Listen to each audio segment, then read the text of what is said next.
Welcome to Pensar Basketball. I cannot think of two more intense, more physical playoff games back to back that I have seen in a very long time.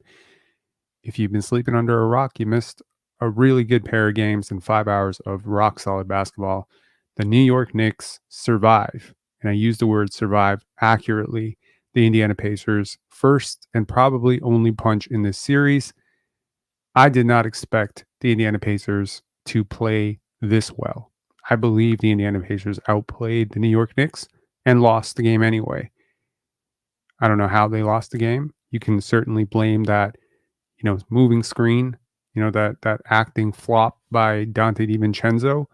But I got to tell you, um, if the Pacers are going to win two games in this series, they're going to need a hell of a lot more from Tyrese Halliburton, who is 2 for 6, 6 points, 8 assists, 2 rebounds. We need to talk about Tyrese Halliburton because he was thoroughly outplayed by Jalen Brunson, and certainly, Country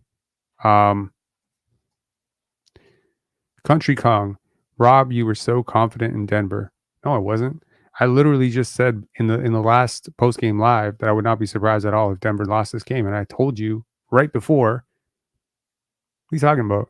I'm confident in Jokic, but I am not confident in what is around him right now. And he played okay, but I mean, it's just a terrible matchup. No, I will refuse to be gaslit by you there.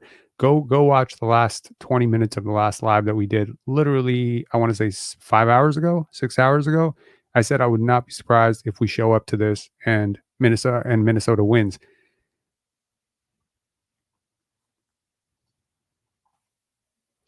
Jokic in 6 stand on pre-series prediction. Did I say that? Okay. Well, I changed my tune after one game. Okay, let's just put it that way. Yes, I expected Denver to win this series. Walking into it like 5 days ago, yes, I did expect that. 6 days ago, whenever the hell it was set up, yes, I did. And I very much expected that the experience of the Denver Nuggets would overwhelm, that maybe Jamal Murray would have some time to, but he is not himself right now. And the Nuggets look flustered. So let's talk game by game. Okay. Let's talk game by game. Let's start with the Indiana Pacers and the New York Knicks. Let's pull that up on the screen. Okay, hold on one second. Here we go. So I mean, for the Pacers, they get a very, very good game from Miles Turner. That Tyrese Halliburton, Miles Turner pick and roll. The Knicks really looked disorganized defensively, which I was not expecting. The Knicks are a phenomenal defensive team. They were one of the better defensive teams in the league, and there was one of the biggest reasons. They're also a great offensive rebounding team. They did not look like it tonight, and they somehow survived this game on the back of, I could argue, just a Herculean effort by Jalen Brunson to draw fouls, gets to the line 14 times. Like, he just put this team on his back and he said, okay, bet. And Josh Hart, who played every single second of this game, 48 minutes, he played all 48 minutes. He's the one guy who did it. He's the one guy who consistently does it. And what the hell, man? 24 points, 13 rebounds, 8 assists. You do not win this game without Josh Hart, 5 turnovers notwithstanding.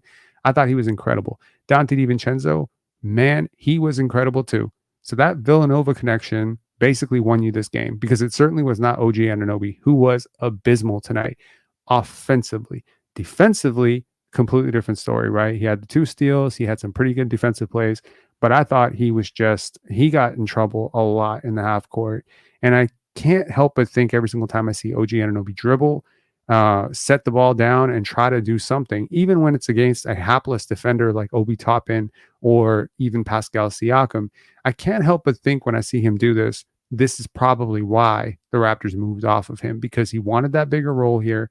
And it just feels like he can't quite figure it out in the half court. Because if he could, like, I'm not saying he'd become Kawhi or Kawhi Leonard 2.0 or whatever, but if he could even be Norman Powell offensively, like straight line drive, one counter, a little swoop through the lane, draw a foul.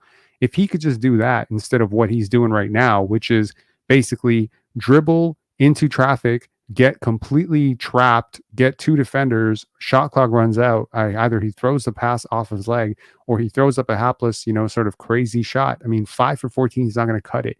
And he was one of the biggest weaknesses for them offensively. Isaiah Hartenstein, I mean, all right. The Knicks got 3 points off their bench and won this game. Go figure. 3 points off their bench. I'll tell you whose bench showed up, and that was Indiana. They got a combined 46 points off their bench. 46. 46 to 3. Have you ever seen a lopsided, have you ever seen bench points go 46 to 3 and the team with 3 points actually won? That gives you an idea of just how shit Tyrese Halliburton and Pascal Siakam were tonight. Honestly, combining for 25 points, and it's a little bit disingenuous to say that, but they need a lot more from those two guys. They are head and shoulders the best players on their team. Miles Turner, is a close third, I think. So it's a fair thing to say that he showed up. He didn't create a lot for himself. A lot of it was created for him. But I think Miles Turner played reasonably well. I think he was pretty tough. He even got a block in there, as he's known to do. But like Tyrese Halliburton, he needs to put more pressure, and they're trying to get the ball out of his hands, and they are succeeding in that. But the bench specifically, let's talk about Obi Toppin with that freaking, unbelievable gutsy through the legs jam. Like, I thought that was immature personally. And if you want my honest opinion, and this might be floofy and this might be weird, analysis, but I'll say this: the game turned when he did that. I would be hard pressed to just go back to that moment, because I felt like when he did that, that extended a little bit of showboating to what was probably going to be an Indiana Pacers upset victory, because the Knicks absolutely walked into this game favored to win, and I was wrong. I was dead wrong. I thought that the Knicks would smoke them. I did not expect this type of effort from TJ McConnell, who I could argue is the second best point guard in this series so far. It certainly wasn't Deuce McBride, right? And it certainly wasn't Tyrese Halliburton. It was easily TJ McConnell. And I remember there was a person who called into this show. I'm forgetting his name right now. He's the guy who has the shoe brand, and he was very, very big last year on the Raptors trading for TJ McConnell. And I was like, man, but he can't shoot. The Raptors have shooting issues, whatever. I take that back to Jesus. Like, the way this guy defended, his gutsiness, the way he penetrates. I mean, it's been incredible all playoffs. So I thought he was great. I thought Andrew Nembhard was incredible. I thought he was probably the third best point guard in this game. Right? Like, I thought he was pressuring. I think he played pretty good defense. Aaron Nesmith, consistent. So I really do think if they get a little bit more from Tyrese Halliburton, if they get a little bit more shot pressure from him, he can't take 6 shots, dude. He just can't take 6 shots. He took less shots than Obi Toppin. He took as many shots as Isaiah Jackson. You need a little bit more scoring from that position. You cannot be on the court if you do that, right? Kehan, I hope I'm saying that correctly. Love having the lives back. Love being back. It's great. Second live of the day. All right. In terms of the Knicks side, honestly, let's take a quick look at the team stats. The Knicks get off to a jump, right? They get jumped early in the first quarter, and they survive. But in the second quarter, it decidedly goes over to the Pacers. And if Isaiah Hartenstein does not hit that miraculous 3, okay, at the point that he hit that 3, before he hit it, when the Pacers had just scored, ESPN's win probability had the Pacers as 74% likely to win this game. Wow. Like, this was really in their favor. This was their game to win. And, they had them dead to rights. And going into the third quarter, the Knicks finally fought back, but the Pacers had another counterpunch. And they barely edged them out in that quarter, 33 to 32. It was really in the fourth quarter. Everything happened in the fourth quarter, right? And if we go and really look at what point the Indiana Pacers lost favor in this game, just take a look at it for one sec here. Win probability. They literally lost it at 109 with 3 minutes to go. Like, they pretty much, they had this game. This was dead even to start the second.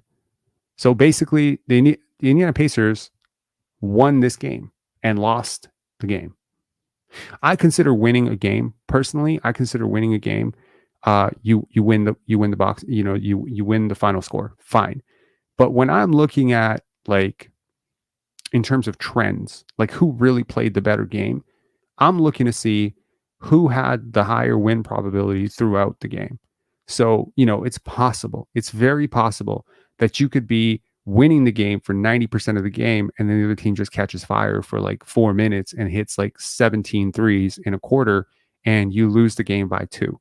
That's possible, but that's shooting variance. And I don't think you cry too much about that. You say we played the better game. The Indiana Pacers played the better game. I do, however, think that part of the reason the Indiana Pacers looked as good as they did is because the Knicks looked as bad as they did. The Knicks looked horrible. Okay. If it wasn't for Josh Hart and Jalen Brunson simply refusing to let this game go, they were ready to lose this fucking game many times over.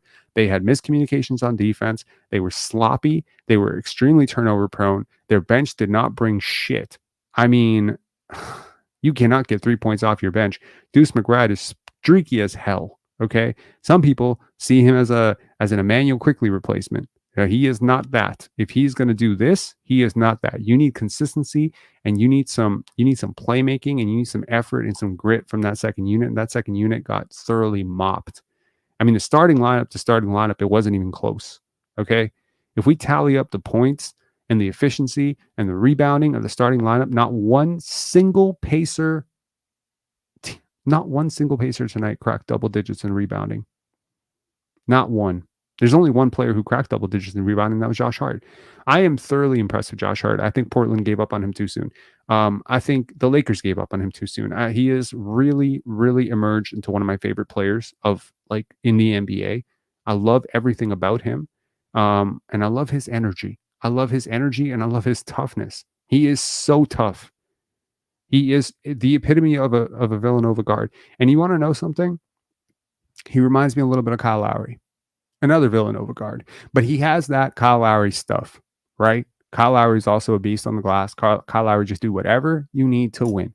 Well, the Knicks have that guy. And fortunately for them, they also have Jalen Brunson. So they have a pair of Lowry guys, and Dante DiVincenzo, it was just like the ball touches his hand, it's off, it's good, right? That's what it felt like, he's such an incredible shooter. So I really do think like this is just a red alert game for the New York Knicks. Wake the fuck up. This team is here to play. Josh Hart talked about how he wanted them to not look at the tabloids too much because everyone was just saying, okay, it's them to the finals. It's them to the finals. It's very easy to overlook an opponent that you don't respect, right? And Josh Hart was like, we need to, this is a good team. We need to, and I think they found out what is going to happen if they don't bring their A game in a few days because the Pacers are hungry. I also, however, think that like in any game or in any race, sometimes you show your hand too early. It's a long series. I mean, it can be. It can also be a very short series. I think that the Knicks won this game, but lost this game. And I feel like the mood in the locker room after this game is really that both teams are kind of depressed. I feel like the Knicks probably feel like they escaped. And I feel like the Pacers probably feel like they let one go, right? So it's really possible when a dynamic like that exists that the Knicks come out heavily on red alert next game. Like really sharp. They study this tape. Everybody goes to sleep tonight saying, we can't let this shit happen again. We're very lucky to have done this. And you know what? Sometimes that happens, right? You get out of the first round, you beat what a lot of people considered a championship, contender in the Philadelphia 76ers. And now you're facing a team that struggled to beat a Giannis and at times Dame-less Bucks, right? So you do have a tendency to overlook an opponent like this and just say, okay, well, we'll guard a little bit and we'll make some shots and we'll beat this team. They'll just fold, right? But no, they came at you jugular.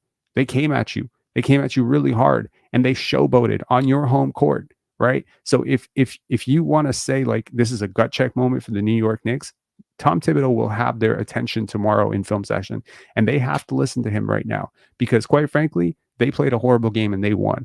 And that is probably a blessing in disguise because there's a chance that if the Knicks coast and the Pacers lay an egg, they get complacent. They might have gotten stunned in game 2, caught off guard. Now you're going to Indiana, series tied 1-1.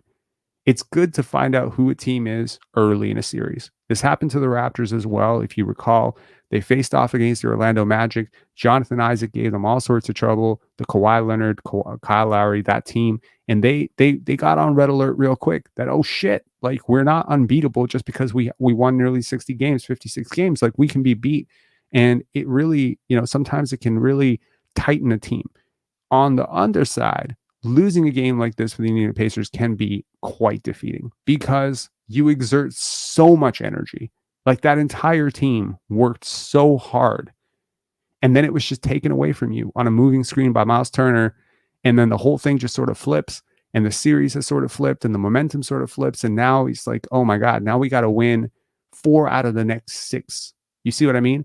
And you have to do at least one of them in New York, and you just let one of those slip, right? So that to me is the tough part of a series like this, where momentum is everything, game planning is everything, and I do believe that the Knicks will be a lot better in the next game. And if Indiana has any hope of winning the next game, they're going to need some miraculous shooting. They're going to need to they're going to need some very hot shooting from Pascal Siakam and Tyrese Halliburton. They're going to need those guys to play like stars. So instead of averaging, combining for 25 points combined, they're going to need like 45 points combined from those two guys, and they're going to need everything from their bench. I thought the pace of this game really favored the Indiana Pacers. I think a lot of what Philly does, right? It kind of fell into the hands a little bit, especially when Joel Embiid was kind of compromised injury wise, and he wasn't boxing out as much. I think a lot of people, myself included, assumed that if you could do that to Joel Embiid and Paul Reed and Tobias Harris, you can definitely do that to Miles Turner and Pascal Siakam. I don't think we completely registered, or at least I didn't completely register, just how flimsy Joel Embiid was at boxing out these bigs. And, now you have these bigs who are putting, some body on you, and you really can't do what you did. And quite frankly, I thought like the Pacers offense predicated on getting misses, getting stops, and getting out quickly. They ran on makes, they ran on misses tonight. And I think sometimes like those turnovers that OG had or Josh Hart had, they really fueled the offense. So the Knicks to me were their worst enemy tonight. As I said, they had some miraculous performances from those 3 guys. I think if you're the Knicks, you got to just look like you escaped one, and you're not going to get. But you know what, Jalen Brunson, he could do this all series. He really can. They don't really have an answer for him. I realize, and the answers that they had for him picked up some early foul trouble. So I do think that the Knicks, not that he didn't earn those calls. He did earn a lot of those calls. The Pacers were, in fact, because when you're not used to guarding this way, and the referees are not used to you guarding this way, you do tend to foul. And the Pacers were very, very foul prone tonight. They put the Knicks on the line way too often, right? They themselves got to the line 19 times. They lose that differential. Jalen Brunson himself got to the line 14 times. So overall, I think, and just look really quickly at the team stats. 3-point shooting was in the Knicks' favor. They are not going to shoot 48%. But honestly, if there was a team that was going to give up 48% 3-point shooting, it's a team like Indiana that does not recover well to corners. And, they lost shooters all the time. But honestly, it's like, if both teams are going to be bad defensively, Indiana is going to win this series. So the Knicks need to lock in defensively, play to their strengths, stop trying to run a sprint with this team, because honestly, I think a lot of what worked against Philly was that Philly slowed the game down, right? And if you start to go half court 5-on-5 against this team, their strengths are going to show up, and they're going to turn you over, and it's going to fuel their transition, right? But if you start rushing them, right, I feel like the Pacers kind of forced the Knicks to play a little bit faster than they wanted to play. And I feel like the Knicks forced the Pacers to play more physical than they would like to play. And both teams were sort of out of sorts. And I feel like, it was anyone's game, and it just came down to luck of the draw. Honestly, 48% 3-point shooting is absolutely absurd. They miss two of those threes, they lose this game. It's just that simple. I don't think the Pacers need to hang their head. And frankly, for their sake, I really hope they don't. I hope they have a really quick memory. I hope they flush it. I hope there's a voice in that locker room. I don't know who that voice is. I'm hoping it's Tyrese Halliburton or Andrew Nemhard or somebody who can galvanize those troops. Maybe it's Rick Carlisle who can just kind of bring everyone together and say, guys, listen, this was a warning shot. We let them know we're here. Now let's go get one, right? Instead of what I think will be the permeating sort of feeling in that locker room, which is we fucked up and we lost this series, right? Because it is very, very possible that, to me, I picked the Knicks to win this series going away. I thought the only debate was whether they're going to win in four, win in five, win in six, win in seven. My prediction, as it stands right now, is that they will win in five. Win in five. I think Indiana gets one in Indiana. I think the Knicks come out next game and probably stomp them. I don't think the Knicks can play worse than they played tonight, to be honest. I mean, they shot really well, but I don't think they can defend any worse than they defended tonight, and they still won this game.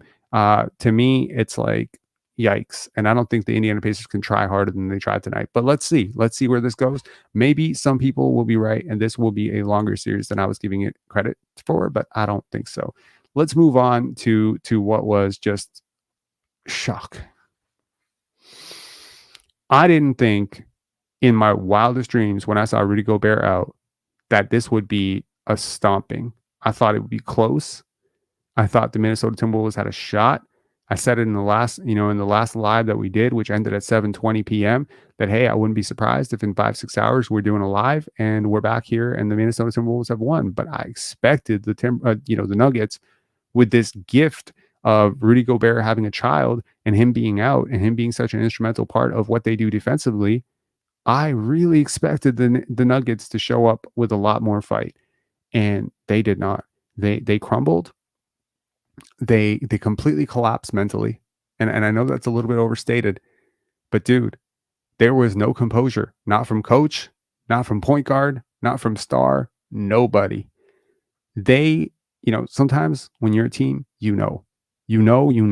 okay, and this looks like a team that knows that they are up against a team that they cannot beat. Okay. Now, I'm not trying to overreact to two games, but this Nuggets team was expecting a certain version of the Minnesota Timberwolves, maybe the version that they faced in the regular season. And that is not the version that you have on the court right now. What you have on the court right now is possibly one of the best defensive teams I think I've ever seen in my life.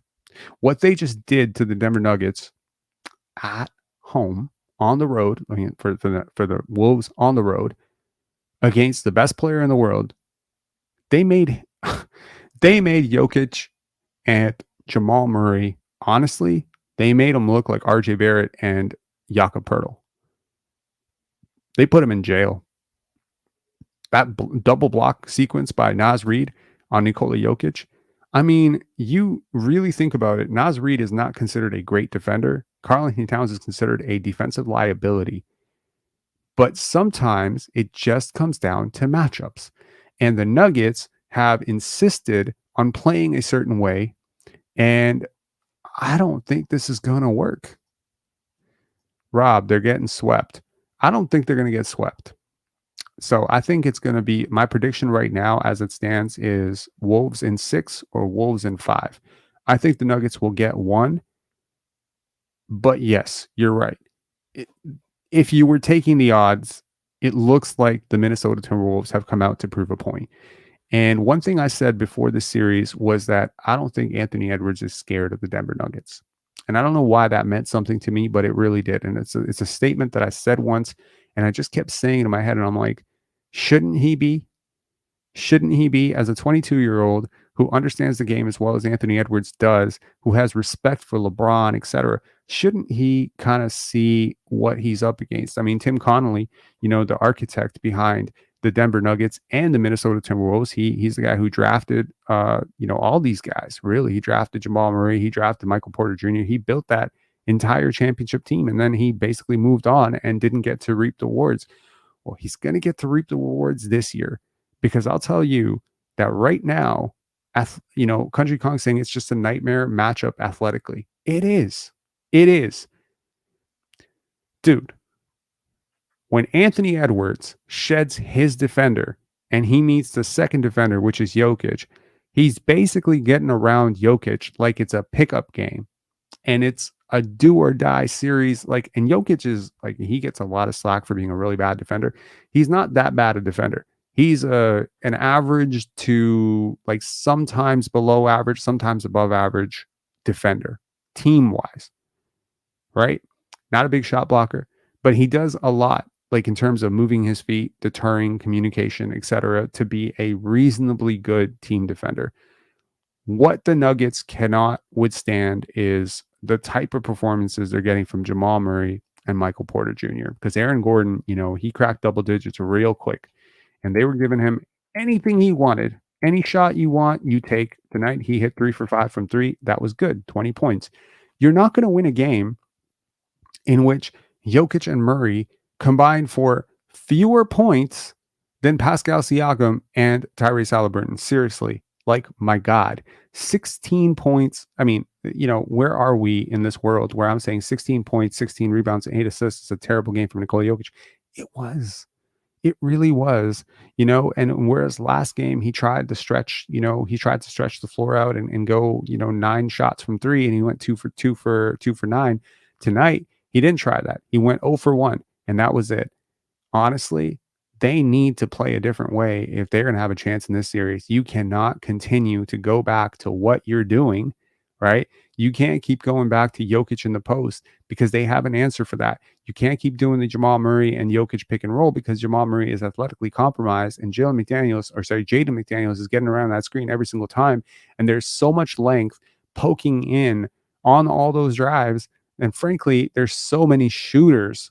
Nickeil Alexander-Walker, right? Like, God, Naz Reid.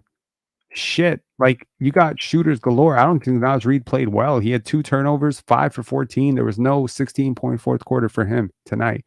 They didn't need it. They got 14 points from Naz Reid, but tonight, and they got 4 points from Mike Conley. They got 6 points from Kyle Anderson, 5 points from Jaden McDaniels, who didn't hit a shot in the first game. 27 and 27 from Karl-Anthony Towns and Anthony Edwards. Where are those people who told me that Pascal Siakam was a better player than Karl-Anthony Towns? Get the fuck out of here. No, he's not. Okay. Cat is proving every bit of why he is a max player. Okay. And personally, I understand a lot of people were very, very sour on Rudy Gobert and that trade, and they didn't really need him tonight. And I think had they had him, the result probably would have been around the same. Okay. It wouldn't have made much of a difference. But not having him put the team that was up 1-0 into a survival mode. The greatest gift that Rudy Gobert could have given to this team, this Minnesota team that has often been considered immature, often been accused of not closing out quarters, not closing out games, and probably that was the biggest hindrance, their lack of experience, their lack of maturity, the fact that Anthony Edwards is so young. The greatest gift that he could have given them is missing this game, because missing him made them desperate. And possibly him missing the game made Denver a little complacent. They could maybe walked into this game thinking, we're going to get this one. And Minnesota was like, nope. I am so impressed with Anthony Edwards. Like, his swagger, his confidence, his focus, his stamina, his energy, his bravado. He is thoroughly the best player in this series right now. And that is saying a lot. I cannot remember the last time I saw Nikola Jokic in a series in which he was not the best player. Anthony Edwards has been great. It didn't matter if they sent a double team on him, the turnaround jumper over 2 defenders. It didn't matter. It's not like the Denver Nuggets are like the worst defensive team in the league. He's not doing this to the Indiana Pacers. Okay. He's not doing this to the Milwaukee Bucks without Dame and Giannis. No.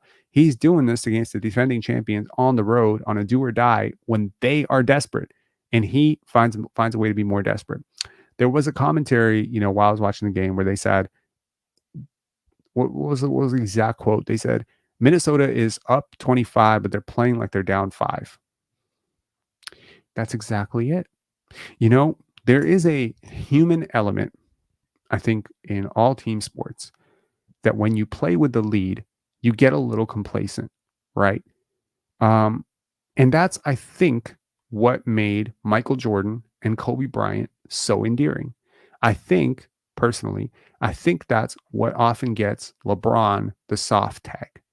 Because when LeBron goes up 20, sometimes, especially when he was younger, it didn't feel like he really wanted to kill you.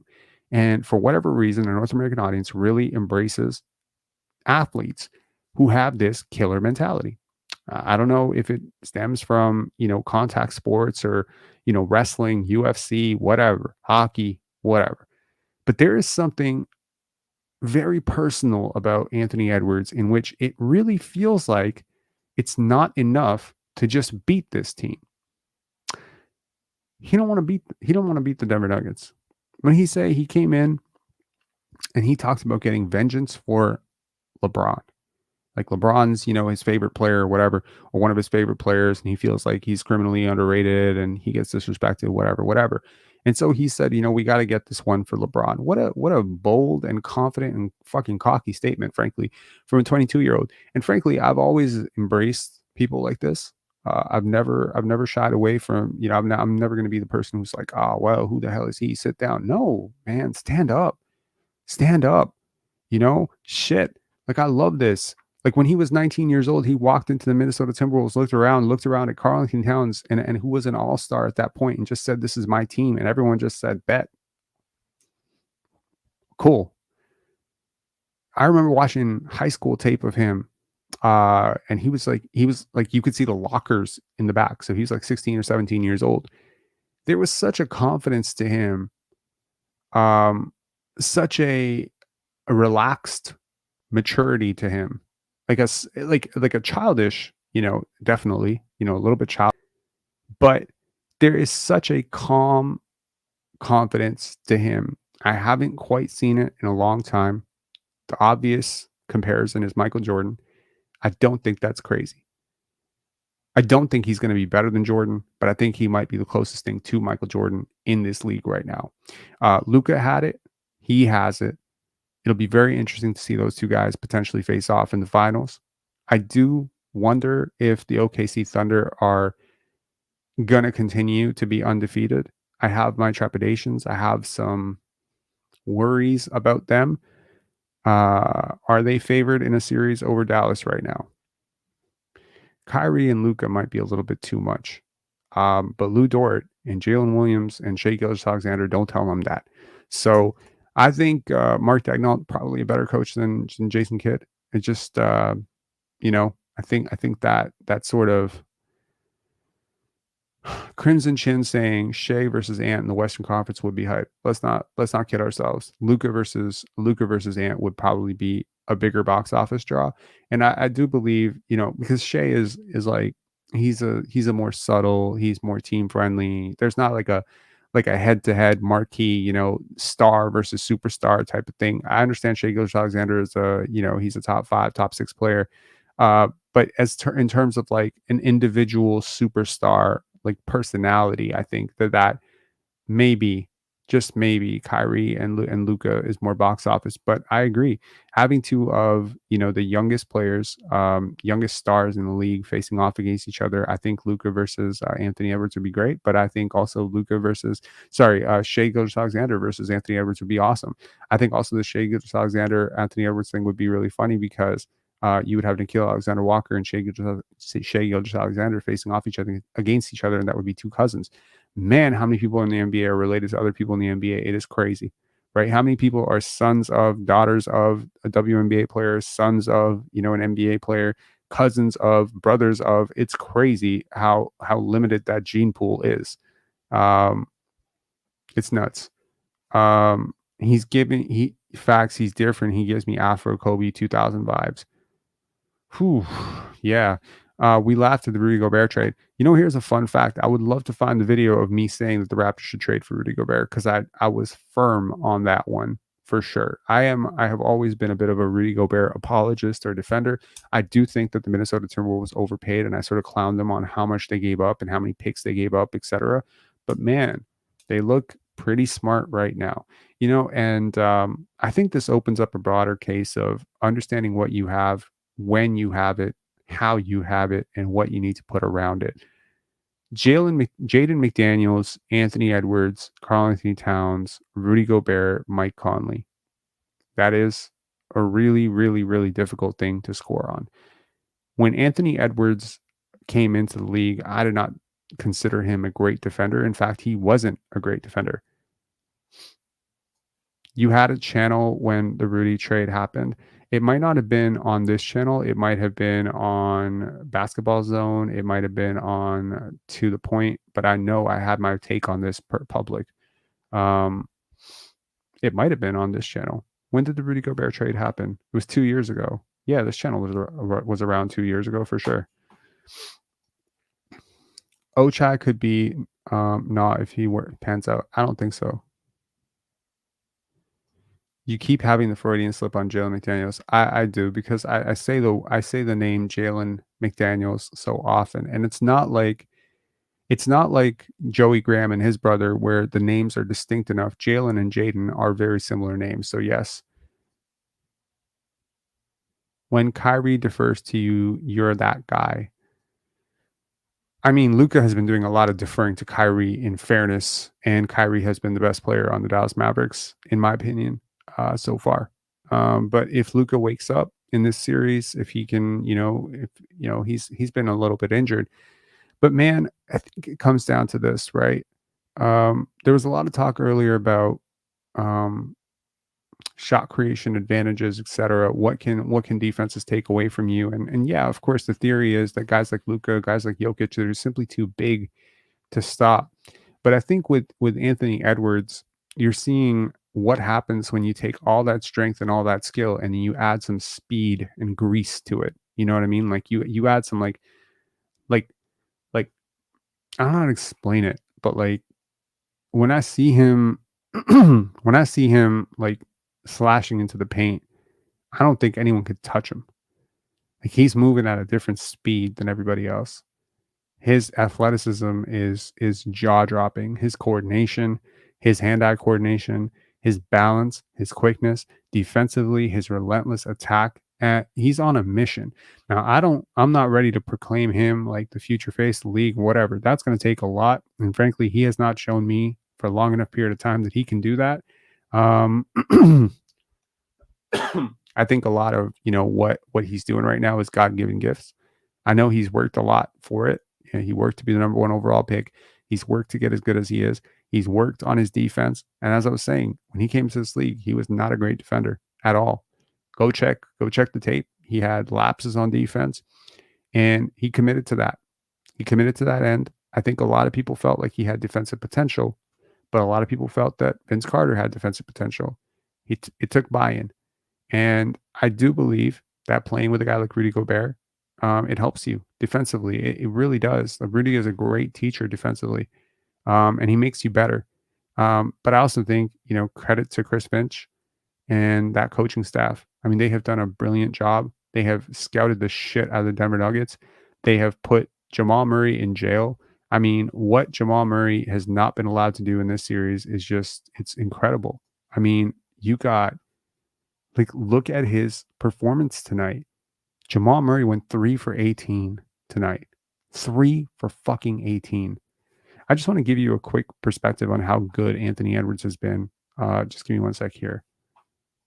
So these are the first 5 games for Anthony Edwards, and I'm sure tonight will be no different. But take a look at his advanced box score. Now take a look, throughout the season.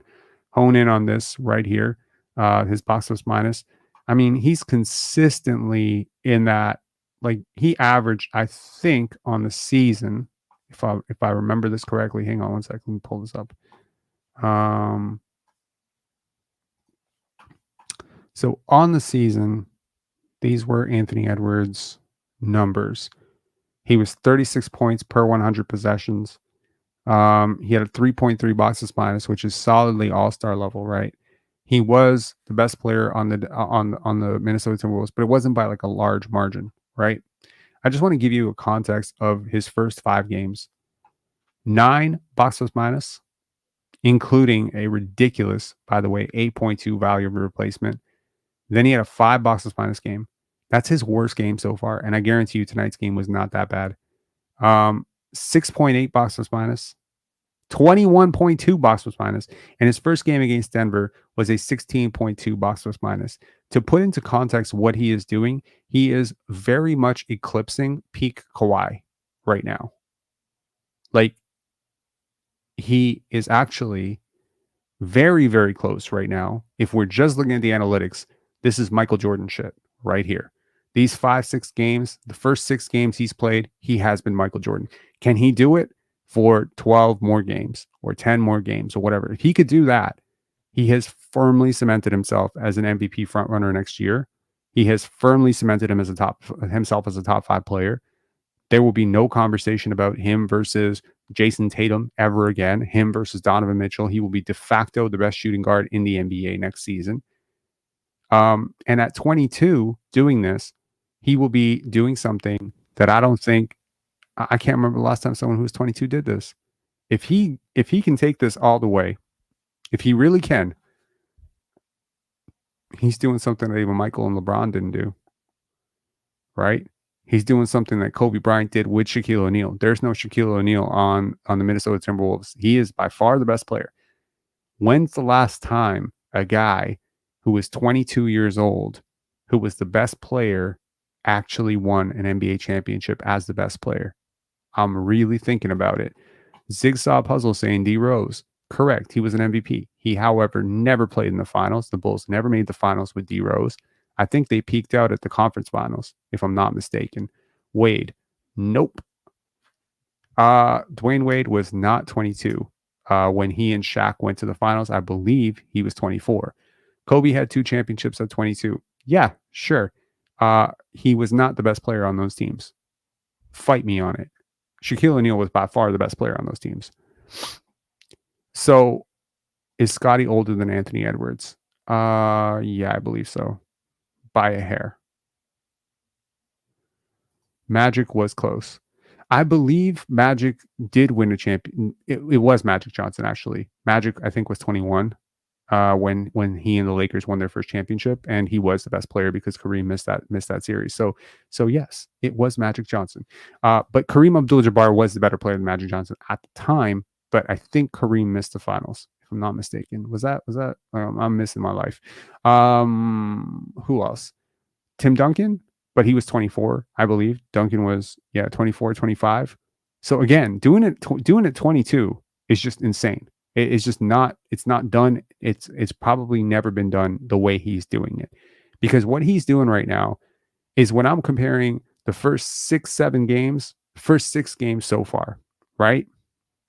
The first 6 games, if he can keep this up for the rest of it, he will have had the greatest playoff run of any 22-year-old ever.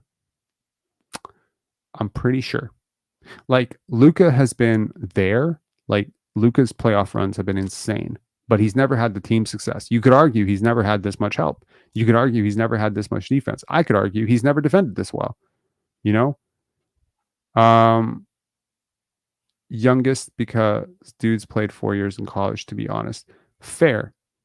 But it's not like they just came into the league and busted everything up, right?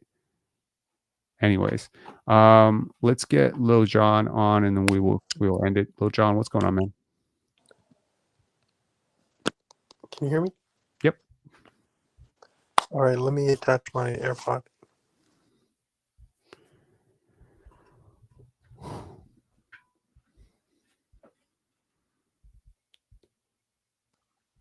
Can you hear me?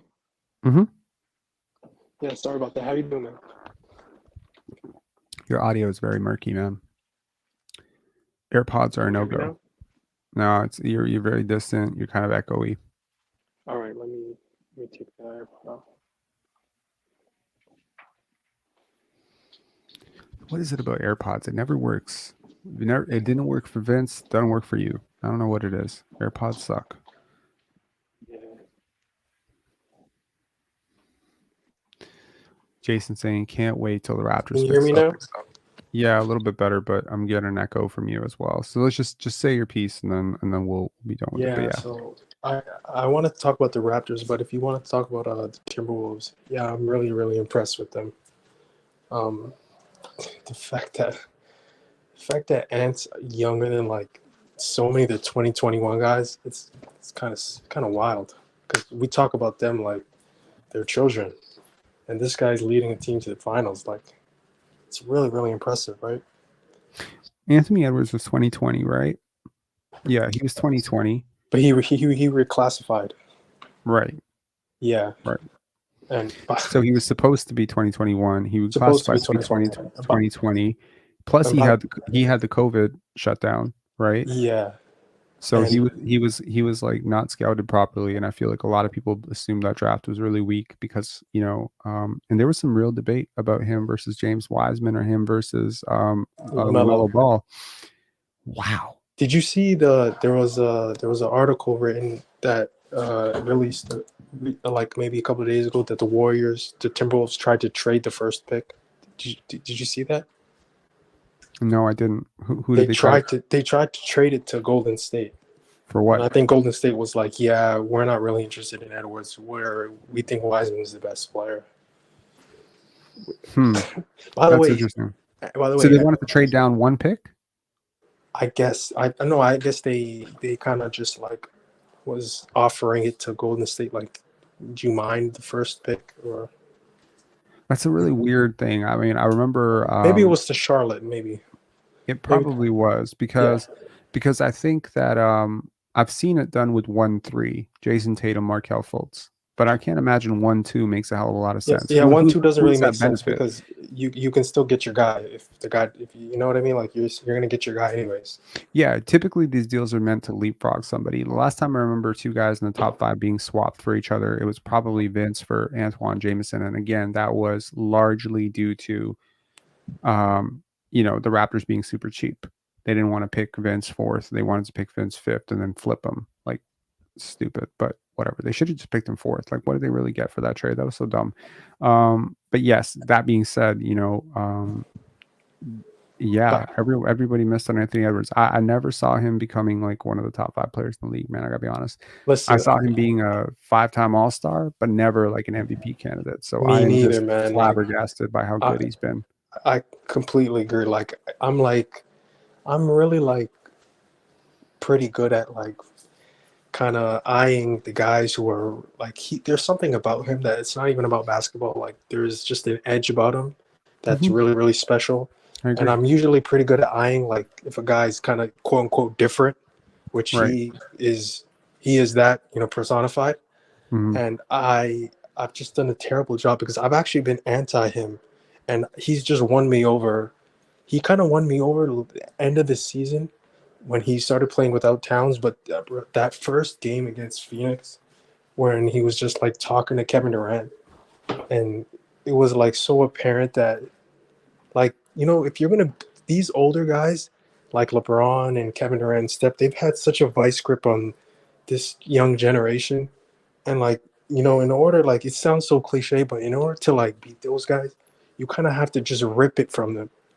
And like like I don't know if you noticed this, but LeBron, he really loves going at Zion.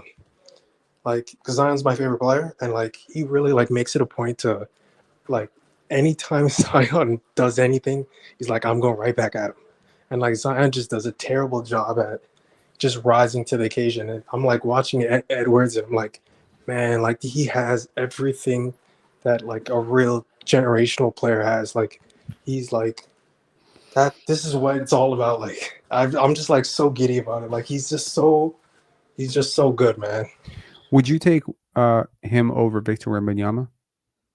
If I can give you like one player to build a championship roster around for the next 10 years, would you take Anthony Edwards over Victor Wembanyama right now? So this is basically an injury play Hmm. because Okay. it's an injury play. By the way, Edwards is the only guy who like could like there could be a conversation about without getting laughed at because it should always be Victor. But Edwards is so good and he's so stout and strong, and it doesn't look like he'll ever really go through real injuries because he's just built like a football player. So that's pretty much like maybe the Edwards, like I'm leaning Edwards only because of the maybe he'll never get hurt. Uh, that's interesting. The personality and the leadership is just unreal. Like that's like 50% of it. Like So here's the thing. Minnesota. I would take Victor, no questions asked. Not a thought done to it, like not even an idea to it. Well, you Because can make an argument Victor's better already. yes, you There's a can. world, but I'm just scared. Like guys like him are he's gonna get hurt. I know that sounds crazy to say, but it's just how I bad will think it be? Victor. So here's the thing. I think Victor Wembanyama wants this more. Weirdly enough, I think they both want it.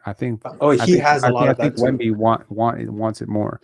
And I really think like okay, like it's hard to say who's gonna be what, right? Like there's a lot, like it was okay. This is kind of like a little off topic, but I remember seeing Luka Doncic in person, right? And this was in Toronto, like I want to say a year ago, year and a half ago, and he was grabbing beers or something like that, or it wasn't grabbing beers. It was like it was a gathering thing where Balkan people hang out, right?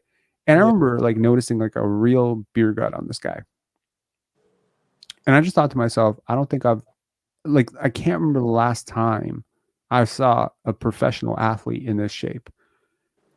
You he's know what I like mean? he's ripping cigs.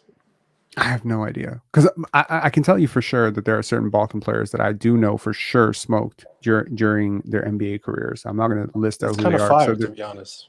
it's what? Kind of fire. Like it's kind of cool. Kind of.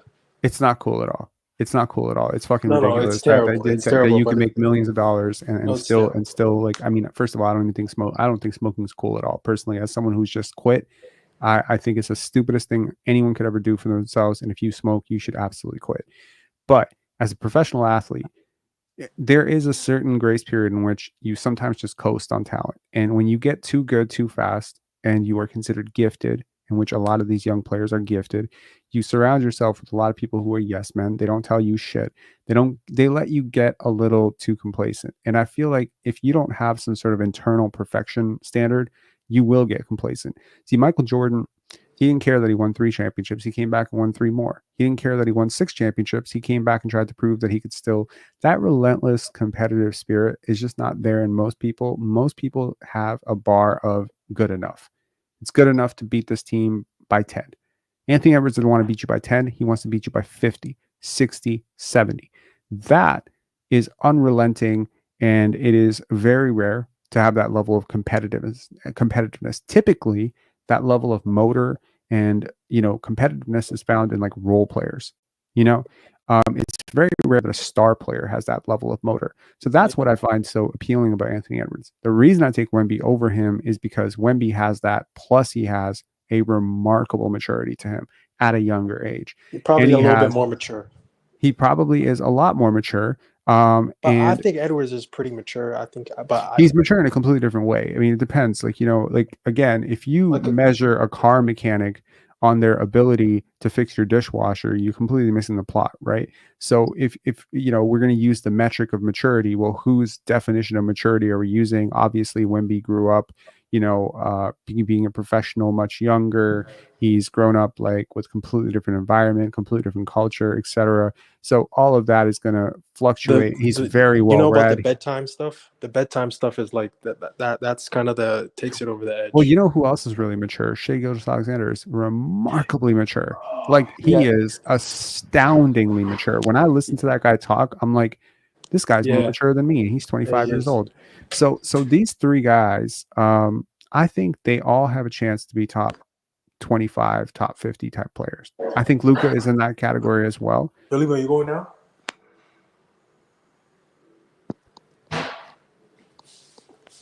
Yeah, Yeah. So I think like all of those players have a chance at top 50. There's only, however, one guy in that group that I think has a real chance at top 5 all time, and that's Victor Wembanyama. It's just the trajectory that he is on if he stays healthy. And you say it's a big if, but honestly, I was never worried about his injury. And I'll touch wood on that because I never want him to get injured. But I will say this: when Jimmy High Roller released this video about how Wemby would be injury prone because he compared him to all these other 7'5" guys, 7'6" guys who were injury prone. Ironically, I brought up the point of Zion Derrick Rose and a whole bunch of other players who were very injury prone but weren't 7'4" because they had a lot in common with players who were 7'4". And typically, a lot of why you become injured is not because of your height; it's because of what height often results in.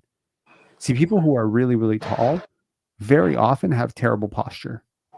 If you've noticed, I've met a few NBA players who are like north of 7 feet, not necessarily only NBA players, but also like if you saw Rasha Nesterovic walk, like you could see sometimes he would hunch a lot. His posture was not great. He was not the most flexible person. So if you're forcing somebody who's not very flexible, who's not very nimble, whose posture isn't great, to run up and down with a whole bunch of gazelles in the toughest league in the league, they're probably the toughest league in the world, they're probably going to get injured because their body is not designed to do that. However, with Wemby, his posture and his movement patterns are actually more fluid than most guards, right? He doesn't carry a lot of weight. He pre-prepared for all of this because the French national team just has devoted so much money to keeping him healthy because he is the future of their entire program. So all of that stuff that he does with the crawling on the floor and all that stuff, I found it to be so scientifically sound, the work that he was doing, given all I know about posture and all the stuff that I learned about, why people become injured. I feel like his team is on top of it. I don't suspect him to be injury prone. Honestly, if you ask me, him or Zion, who's going to be more injury prone in their career, I don't think it's even close. Oh yeah, it's And definitely going to again, be it Zion. comes down to look at Zion and look at Luca and look at guys like this and just ask yourself, how seriously are they taking this? Yeah, How not at all. serious is this for them? Or Not is at all. it kind of like it's a lifestyle, right? It's like a part of a life, It's like it's like Devin Booker. There's a plateau with Devin Booker. There's a plateau with Ben Simmons. There's a plateau with Blake Griffin. That's what makes guys like DeMar DeRozan so impressive, is that there's no plateau. They just keep getting better. But what happens, and there are role players like this too, but what happens when you take that drive to perfect yourself and you put it in like a superstar? Well, then you get Michael Jordan. That's when you get Michael Jordan. That's when you get guys like that. Because I tell you, Shaq did not try. Like, At it all. sounds crazy to say, but he didn't I fucking try. I He just heard partied him. all fucking off season. He showed up out of shape so many times, so many times. There was a point at which he was just like, I've hit what I wanted to hit. I Mhm. got my championships. I'm good now. And it drove Kobe insane because it was like, I have to work so hard to be as good as you, and you are this God-given athleticism, and you don't use it. Zion is the same story as Shaq, just I, way smaller and way worse. yeah, I just heard Shaq on a podcast admit that he never worked out in the summer. Bingo. That's the point. And I think for those people who had a gripe with Vince Carter when he was here, I think they had the same issue with him. Is that at some point you really have to look at Vince's career arc to really make sense of this. I heard You're one someone to s- I heard go ahead. someone say Vince was too nice. Was it a personality or was it work ethic? I don't think it was personality or work ethic. I think it was standards. There's this old saying in life, ask someone, what are your standards? They don't know. Tell them to look around. What you look around, what you see is your standards. How your home is, the home you live in, the city you live in, the friends you have, the life you lead, the routine you have, the way your body looks, that's your standard. I Mm, promise you right now, take a star athlete. Like, consider this. Like, for instance, take a phenomenally in shape person like a Kobe Bryant if he was alive, right? Kobe continued to work hard relentlessly. Like, he was continuing to work out even after retirement, right? You take a guy like that and just pack 100 pounds on him and just have him wake up and suddenly he's like 100 pounds heavier. How quickly is he going to lose that weight? yeah, Within a like year, less maybe than that. less, maybe Less than less. that. Because that's not his standard. That's not how he wants to look. That's not how he wants to feel. That's not his standard. Yeah, he'll just stop eating. Exactly. Now, conversely, take a guy who is routinely 150 pounds overweight, doesn't work out, doesn't like do shit, and make him Kobe Bryant. How fast is he going to fucking eat himself back into 150 pounds overweight within a year? Again, it's his standards, right? It's always going to be his standards. It's going to come down to standards. I think about my life that way too. Like, when it comes down to standards, like, what is your standard for content? What is your standard for yourself? What is your standard for ethics? What is your standard for the truth? What is your standard for like your work ethic? What's your standard for knowledge? Right? Like I don't want to be talking out of my ass about, these games. So I won't do a live if I'm not watching the game. I'm gonna watch the game. I'm gonna take notes so that I can, my standard for this channel is it needs to get better. It needs to get way better. I know that. But what I'm saying is I don't get complacent on like lax results. Like we're about to cross 10,000 subscribers probably next week. My girlfriend was like, "What's next?" I'm like, 100. That's Yeah. that's what's next. I'm not sitting here counting my fucking stats. I don't care. I mean, I'm grateful. I'm very thankful and I'm very humbled. But that's Congrats, not by the way. that's thank you. I appreciate that. But what I'm saying is like that's not the goal. And that's what endeared me about Scotty Barnes so much is like when he had that overtime, he had an overtime episode. And I'll always remember the 16-year-old Scotty Barnes coming off of Team USA. And Brian talked about it too, like how coming off of Team USA made him more motivated, made him more hungry. And I'm like, man, that's so good. Because a lot of dudes, when they go to Team USA and they have that first experience of success and they win a gold medal, U16, they come back and they think they don't have to fucking work anymore because they're better than everybody. And those are the guys who fail. That's your Scala BCA. That's your James Wiseman. And those are the guys I don't want fucking near this team. But when you see a Scotty Barnes where like a little bit of success motivates him for more success, that rookie of the year didn't make him complacent. All-star probably didn't make him complacent.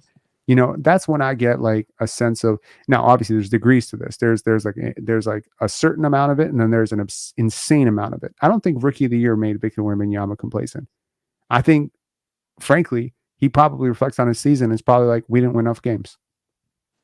Mhm. It didn't meet his standard. That's what I'm saying. Like Victor Wembanyama was going to win Rookie of the Year, like 60 games in, that award was his. Why did he continue to play? Why did he continue to push? Wins. Wins. He wanted wins. He didn't want that fucking asterisk on his record. He said, I can't identify with the amount of losing we're doing. And they forced that kid to lose so many basketball games. And he basically forced them to win basketball games. I mean, the way this guy, like, consider, where his team was in the standings. I watched him play live when we went with Vince and he had the 10 blocks against the Toronto Raptors. He worked harder than everybody on the court. And he had nothing to play for. There wasn't Rookie of the Year on the line because he pretty much already secured it at that point. It was pretty much his to lose. If he just stayed healthy, there was enough media momentum that he was going to win it. There wasn't playoffs. There wasn't play-in. His team was abysmal. His teammates were awful. So easy for a player like that to just turn on his organization and say, it's not my fucking fault. It's not my responsibility. He said, nope, they drafted me first overall. It's my responsibility to make these guys better. He made his teammates better. I take Wemby first over Ant 100%. But I'm Rob. very impressed with Anthony Edwards. Yeah, we both can agree those two guys are levitating over a lot of guys right now. They are. The younger guys. But I'd be remiss if I didn't ask you this. I've been thinking about I want to tell Rob, like, how do you feel about the Raptors after watching the first 3 weeks of the NBA playoffs? Do you think they're closer or further from competing? Because Closer. okay. You think they're further? It hasn't been the best 3 weeks for me. Like I'm a little uncomfortable. So the reason that I think they're closer is because I think they almost artificially lost games. I don't think enough is made about like how bad like I brought it up in the live before that playing basketball is a lot like sinking a Titanic, right? Like sinking the Titanic, and there's a scene in the Titanic where they talk about how the ship can stay afloat if 4 compartments sink, right? If 4 compartments are flooded, it will stay afloat, but if the 5th compartment floods, it sinks. So if you're a team that's trying to tank, all you have to do is make sure that on every single night you make it very likely that 5 compartments will flood. But it doesn't change the fact that you're still a really big ship that's very beautiful. It just means that you're artificially making sure that every single night that 5th compartment floods. And that 5th compartment could have just not flooded if you had Jakob Poeltl on the court. Or if you had made any effort to get a fucking defensive presence rebounding. How easy would it have been for the Toronto Raptors to call up a Dwight Howard and just shore up some wins? How easy. How But easy would it have been to find, a Bismack Biyombo or someone like that who could just do something inside and shore up that terrible defensive unit that they were putting out? They didn't care. They didn't care, man. They weren't trying to win this year. I'm telling you, man, at no point this year, other than the first 20 games, did it feel like they were trying to win. And in the first 20 games, they were pretty much 500. They were 9-11. So, and that was with Scotty Barnes playing out of his mind, yes, but that was with Pascal Siakam not playing very well, not playing very well at all. And that was with OG sort of softly, playing a lot worse defensively. That was with Dennis Schroeder, massaging. That was with a new unit trying to get used to each other. That was with Gary Trent shooting the worst he's ever shot in his life. Jalen McDaniels looking like the worst player in the NBA. Grady Dick looking like the second worst player in the NBA. Like, my God, all those guys were in the rotation for the first 20 games, and you were 500. I'm just telling you, Jakob Poeltl makes a really, really big difference. Not because he's such a great player, but because of what he does to shore up that fifth compartment that keeps flooding for the Raptors. Because your point of attack defense, you have to stop somebody to win. You just have to. Like, you can't just, like, and the Raptors showed a lot of promising stuff on offense. They just didn't make shots. Like, when you look at the offensive process, there's a reason why they were as open as they were. It's not because the other team's not trying. It's because their process is good.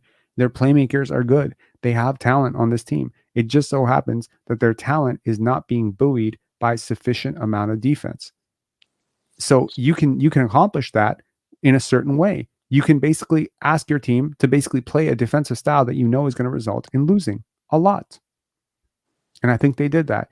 They didn't zone up very much. They didn't scheme very well. They just fucking just it's like they were running VR missions out there.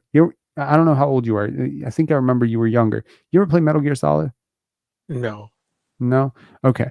Well, Metal Gear Solid was a game for the PS1, and there was this follow-up to it, VR missions. And it's like, this is like VR missions. The Raptors are basically running VR missions, which is basically to say they were just like running simulations. They're like, okay, today we're going to play Indiana. You ever see like a team play 6-on-5? That's like what the Raptors were doing. It's just like they wanted to develop their guys. They wanted to hone in on certain skill sets. They said, okay, we're gonna work on, Scotty Barnes being a point of attack defender, when it was very clear that that was not his most effective role. You know, I could make, if I wanted to, like, if let's just say my goal, um, hypothetically, let's take a team like the, I think the San Antonio Spurs actually already did this. So let's take a team like the Indiana Pacers, right? Let's Hmm. take a team like the Indiana Pacers, and I say, I actually just really, really want Tyrese Halliburton to become a better movement shooter. I know he's a great playmaker, but I want him to become a better movement shooter. And I want him to become a better defender because he's so compromised defensively. Hmm. So for next year, instead of running the offense through one of the most gifted playmakers in the NBA, I'm actually going to run the offense through Andrew Nemhard. And I'm going to force Tyrese Halliburton to operate more like a Klay Thompson type, where I'm going to have him coming off of screens and catch and shoot distance threes. And let's just say that I know that Pascal Siakam likes to, operate in the pinch post and, isolate and play post up stuff, but I'm going to trim that out of his game. I'm basically taking mid range out of Pascal Siakam's game. I'm going to make him a point of attack defender who only shoots corner threes. That's all I want from him next year. How bad am I going to be as a team? I'm going to be fucking terrible. I will be a terrible basketball team for an entire year.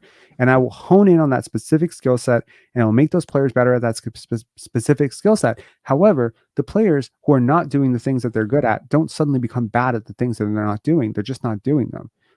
Scotty Barnes didn't just forget how to be a good help defender. I tell you, at the beginning of the year, he was flashing very much in the 6 to 8 box plus minus range. Towards the end of the year, he was very much in the 1 to 3 range. No, He for pretty the much like just he wa- became ineffective. he But was in the beginning of the year, he was being used more to his strengths. yeah, he was all defense for like a month, 6 weeks. Sure. Yeah.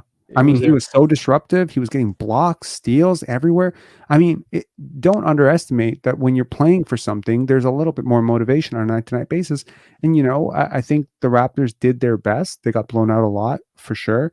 But I think they did their best. And, I think I saw a lot from Emmanuel Quickly and RJ Barrett in terms of talent, to suggest that, like, are you really telling me that you don't think RJ Barrett is more talented than some of the players that are playing in the playoffs right now?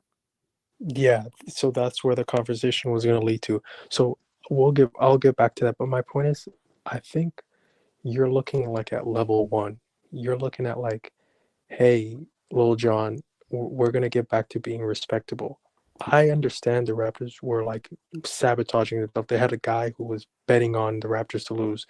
Were playing Jalen McDaniels. They OG and Sure. Pascal literally didn't want to play for the Raptors for, like, OG didn't play defense his last month as a Raptor.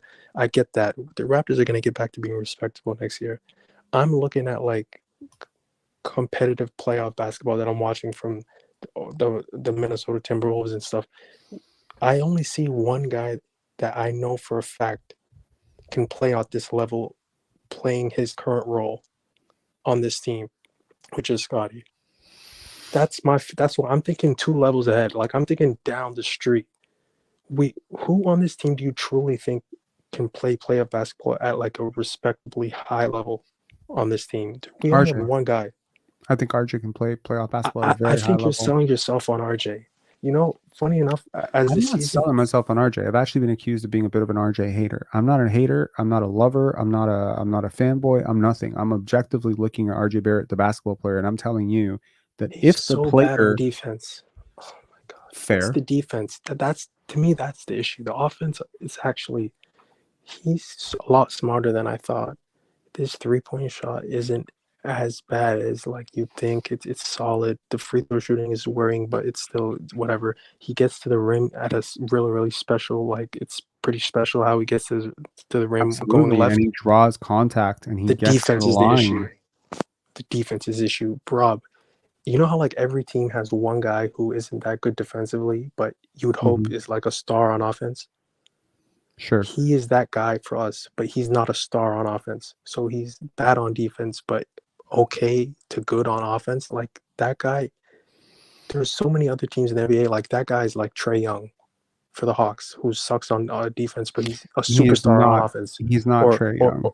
or Tyrese Halliburton, who sucks on defense, but is like he's occupying the role that, you know, like every team has that guy who you have to hide. Like you have to hide, like you have to hide him in the corner. If RJ's the hide hide guy for you, like you're just shooting so low. Like we should be shooting higher than RJ Barrett. Like there's like Devin Booker is the best version of the RJ Barrett. Like how can we get a guy like that Very doesn't, different players. but Very he's different players. but he's also not a good defensive player, but he's actually like a star on offense. You know what I mean? I'm thinking about who's actually going to play next to Scotty, because I'm looking at the Orlando Magic, and I don't even think this is like some super team in, you know, in hiding or in waiting, but they do have three guys who conceivably can make an All-Star team, and we Right. only have one. And I know, again, people are going to say, okay, RJ could make one. Sure, but I think Jalen Suggs is straight up better than him. And if I could have, you know, RJ for Suggs, I'd take Suggs in a heartbeat. Suggs is so much worse offensively and so much better defensively. They're like the opposite players. But I will say this: do you remember in the beginning of the year when Tyrese Halliburton was the second in the league in defense in box plus minus? He Yeah, I was like at remember that. 11. Okay, Yeah, I remember that. 11 box plus minus. Here's his box plus minus through the first seven. Wait, through the Indiana Pacers series. Through the Milwaukee Bucks series. Okay, this was against Damian Lillard, a terrible defender, and Patrick Beverly, who's kind of overrated and a little bit old at this point. So not a great defensive team, in my opinion. Okay, Mm-hmm. without Giannis Antetokounmpo, his Mm-hmm. box plus minus through the first 6 games: 1.3, 0.1, 0.8, 1.7, negative 0.2 in a loss, and 0.8. And today it was probably terrible as well. Today was probably -2 or -1. So right now, Tyrese Halliburton is performing like barely an average role player. You're telling me right now that RJ Barrett would be having a worse playoff than Tyrese Halliburton? He would not. There's no fucking way in hell. He scores way better than him. I'm shocked, honestly. This is the biggest fall apart I've ever seen. I know it's the hamstring. I know it's the Do you injury. truly think he's hurt? Yeah, man. He is not the same player. Like, I unless get it. No, I know he's hurt. I know he's compromised, but I also look at him, and maybe it's because I'm being like, clearly he was so special to the beginning of the season. Like I'm aware of the advanced stats, like they love him, but They don't he, anymore. yeah, but like if you look at him offensively, he's not really create. Like you can switch the five onto him, and if he But plays it that's what it right, comes down to. The hamstring is the burst, right? Look what happened with Pascal Siakam with the hamstring injury. Like he just lost that ability to beat his man. yeah, fair, Like fair, fair. All right, like fair. if you took the hamstring, if you made the hamstring an issue for Anthony Edwards right now, he would be severely compromised. That's fair. Severely compromised. That's Because fair. once you lose the threat to beat your man off the dribble, you have to become a jump shooter. And he's not nearly as special a jump shooter as his percentages would suggest, right? Yeah, He has a funky release. yeah. Like It's it comes in a exactly. particular way. Exactly. And so the threat of the downhill attack, which was like he's not exactly like a super athlete to begin with, right? And so when you take away athleticism from someone who doesn't have athleticism to spare, like Yeah, it's it's a one big thing deal. if yeah, It's a like big it's deal. one thing That's if fair. Michael Jordan is a little bit hurt or gimpy. Okay, good luck. He's still the most athletic guy on the court. But when a guy like Fred Van Vliet is injured, like we saw it with Yeah, Fred, you can really tell. Yeah, holy shit, because that guy, like his margin for he error used to is just so check small. himself out of games. Exactly, but his margin for error is so small. With guys who are athletically compromised, their margin for error is so small that any decline, and that's where I say Pascal Siakam, why I didn't want to pay him, I didn't want the Raptors to keep him, because if that guy loses that ability to blow by his guy, he's done. By the way, It's OG cooked. outplayed him today. You Just think want the so? record to reflect. Yeah, You really I think know so? I know he scored on OG a couple times, but I'm telling you, Rick Carlisle does not think that's good offense. I don't think either one of them played really well. I think Uh, OG was terrible OG offensively. was like a big plus though, and he at In least what way though? Because I think like some of his offensive process was terrible. oh yeah, there was a point in the second quarter where it was like you're doing a little too much, but listen, he hit three threes.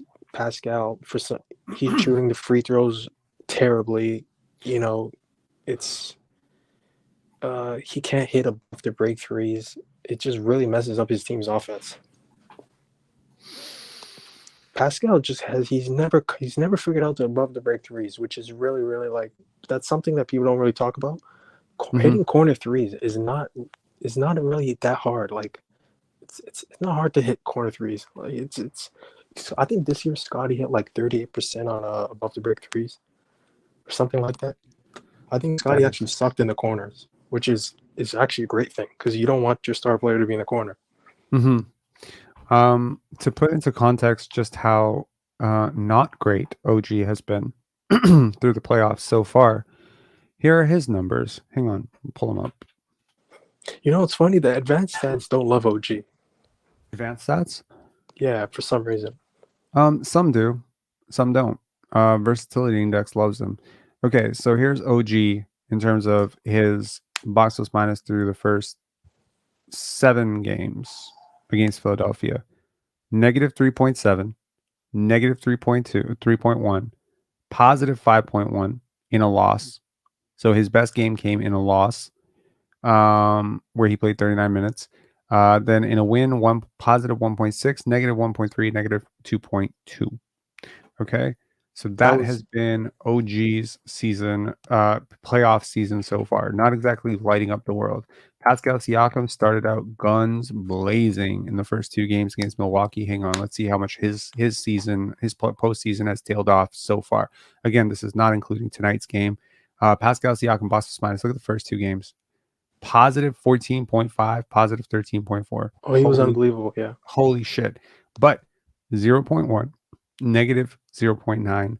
In the loss in game 5, he was negative 9.3, and then he was positive 2.5. These numbers will balance out. He was okay tonight.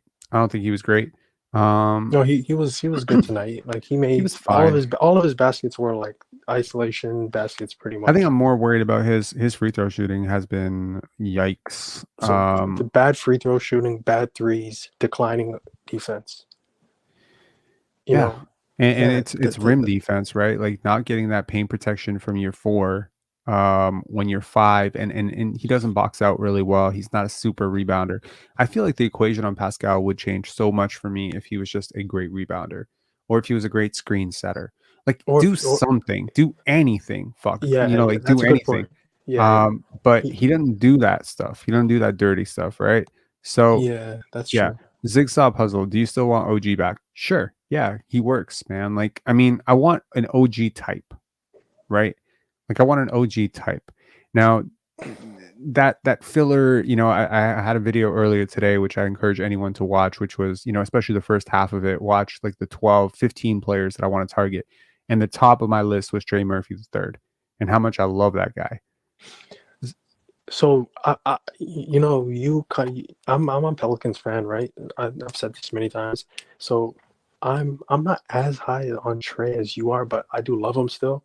Do Mhm. you think if the Raptors got like the first overall pick, do you even think the Pelicans would trade the like? I don't even think they would. They'd be like, well, why do we want Alex Sarr? We just keep Trey. Okay, so here's the thing: you got to pay Trey Murphy the third, and he's not going Yeah, to be I pay cheap. him. He's a 2021 draft guy, so he's going to get paid this offseason. That's not cheap. I Okay. pay him though. Okay, but you're a small market team. Yeah, I'm You're a getting small it. I'm market getting team. rid of Ingram. You get rid of Ingram. Oh, you're keeping Ingram? You would get rid of Ingram and build what around Zion and Trey Murphy? Like, what are you building around those two? You building a Yeah, championship contender around those two? I yeah. would get rid of Zion personally. I know he's your favorite player, but Well, I'm cool. I'm still, I'm still critical. Like I have the ability to be critical. I understand why. You know, there's a Well, lot of issues with I him. think they're both overrated. Personally, I think Brandon Ingram is smooth as butter, but I think he has a lot of holes in his game, and the No, no, analytics don't lie on him. they are both overrated. Exactly, and that's sort of the cachet. Let's say it's the cachet of being a top 3 pick, right? And being a highly recruited high school guy is that you tend to get a little overrated for a really long time, unless you really bust out like James Wiseman. And I fucking think James Wiseman right now is overrated because there's still a whole bunch of people saying he has potential. So I think that a guy like, for instance, Trey Murphy the third, he could fetch easily a $32 million contract. Like, if he hits Oh, you know who I like for the Raptors? Obi who, Toppin. He hasn't. fuck that. He's turned himself into a great 3-point shooter, and he plays with great pace. And I don't know how good of a passer, like high intellect basketball, like if he would fit in the Darko system, but He's a he'd great be great. athlete. He's a He'd be lottery player great for with a reason, but bro, he's a lot older than you think, and he's not as good yeah, as you think. I don't think he's that great. I understand I have a bit of anchoring bias with Obi Toppin. I've never really been a fan of his. I find him to be a really, immature type of player. I also find his defense to be quite horrendous. Um, fair. but in fairness, let's take a look at who he's been in the playoffs. I suspect he's been pretty damn good. He was good today. Um, the last 2 games he's been incredible. So Yeah. Oh yeah, and he was also great in that closeout game. so the last 3 games he's been really good, actually. The last 3 games. So he's on a bit of a heater. But the first 2 games against He Milwaukee, he was awful. he shot 40 from three this year. But bro, let me tell you, his usage is so high. He had a 34% usage in his final game against Milwaukee in 24 minutes. Like, that's crazy to me. Like, he's He's just he's the type of player that would look great with Scotty though. He's like an actually talented offensive Achua, isn't he? Like he sucks on Achua is defense. so much better defensively, Yeah, he and sucks on that's defense, but but that's the entire point of but Achua. I'll It's take like it though. you really, mm, I don't know about that. I don't To know, take man. I'm searching for guys like I like true shooting, he's 96 go. percentile in terms of true shooting, but I mean that's largely a function of his role on offense is basically catch and shoot threes and lob dunks in transition. Okay, he's not really playing a scheme in which he's asked to do a lot. So I understand what you're saying. As a play finisher, he's great. However, can we package that play finisher in someone who's not a 28th percentile defender at the power forward position? Also, as an older rookie, he's 25 years old. Do you realize that? He's 25 going on Yeah, 26. I know he's old. Yeah. And he's I don't know. Like I think he's better than some people thought he would be. He's certainly better than I thought he'd be, and I think Indiana has unlocked him. But I would not trust the Raptors to unlock him the same way, personally. Yeah. Anyways, man, any final thoughts? Can you hear me? Hmm. Can you hear me? Yep. I said any final thoughts. Yeah. My final thought is, first of all, great to talk to you again. Um, the Raptors, yeah, in a week we're gonna find out their destiny. Um, it's gonna be either way. It's fine. Yeah, I'm not an RJ guy. Every time I hear BBQ, my stomach starts to bubble because I'm not there with it. Like, He's a 23-year-old downhill physical transition athlete who is evolving as a shooter and a playmaker, and you got him for Precious Achiuwa, basically. I don't think there's anything wrong with Rob, that. if you don't mind, do you want to search up his advanced stats for while he was a Raptor? I'm telling you, it's like league average. He was like a No, zero. he was not league average. Zero is, first of all, zero box plus minus is not league average. 15 PER is league average. Zero box plus minus is not league average. Zero What's box plus league minus average? is Like minus one? -2, I believe. If I'm not Really? mistaken, I think -2 is league average. Actually, no. You're right. Zero's pretty solid, actually. Zero is fucking great, And it's bro. actually Zero. major growth. It's major growth because he used to be like -2, 3. He was never -3. Maybe his first 2 years, yeah. Maybe Mm-mm. year one. Nope, not a chance. I'll pull it up. I promise you're wrong. Hold on. I'll pull it up. Actually, I don't want to promise you're wrong because I might be wrong, but I don't think so. Bro, he Let's was see. pretty bad on New York, man. Okay, so box plus minus first year -4.3, correct, but second year -1.2, third year -1.6. Then he had a disaster class fourth year in which I guess the entire fan base turned on him, which was -3.1. Was that Then this year or was that last year? that was last year. So Oh this my year God, for the yeah. Knicks, he was -2.0, which is when they pulled the plug on him at the 26 game mark. For the Raptors, however, he was a 0.1. Oh, a plus. Yes, a plus 0.1 for the Toronto Raptors. Yeah, but okay. Again, I'm gonna sound like a hater. It took him what did he finish as a Raptor? 55% from the field. It took Uh, that 55% from the field 55% from for the him field to be a is, 0.1 box plus minus. bro. That's kind of my worrying. Like how consistent is this, and Bro, how is it still not he like shot completely? 61.5% true shooting. Do you understand how ridiculous that is? Like, if I compare, okay, It's amazing. I get it. okay. Fine. Okay, I'm gonna ask you, who's a player that you really like? You like Brandon Ingram? No. I Okay, hate him. okay. You like Zion Williamson? You do, right? Because Yes, he's one but of your favorite players. I also Okay. understand he's flawed. Let's look at Zion Williamson's true shooting percentage. I'm It's very insane. curious. It's like 65%. Okay, so where the fuck are we here? I haven't looked this up, so I really don't know. Oh yeah, His true it's shooting like percentage 61%, bro. it fell down. 61%. Yeah. Hang on 1 second. So 61%. What the fuck am I doing here? Sorry, I'm But on look the at the wrong. career true shooting percentage. It's probably like 63, 64. But you're not looking at career true shooting percentage for a 23-year-old, bro. You're looking at the year it is. Okay, hang on 1 second. I need to pull this up because I think you're gonna have a renewed appreciation for RJ Barrett here. Hang on 1 second. So RJ Barrett this year with the Toronto Raptors, granted small sample size, blah blah blah blah blah, but also really really fucking lax teammates. Like, he played with abysmal lineups. He was playing with Ochai Agbaji, Grady Dick, Jalen McDaniels, Chris Boucher. He played with a lot of really bad players. Okay, 61.5% true shooting. That No, means that's that, insane, man.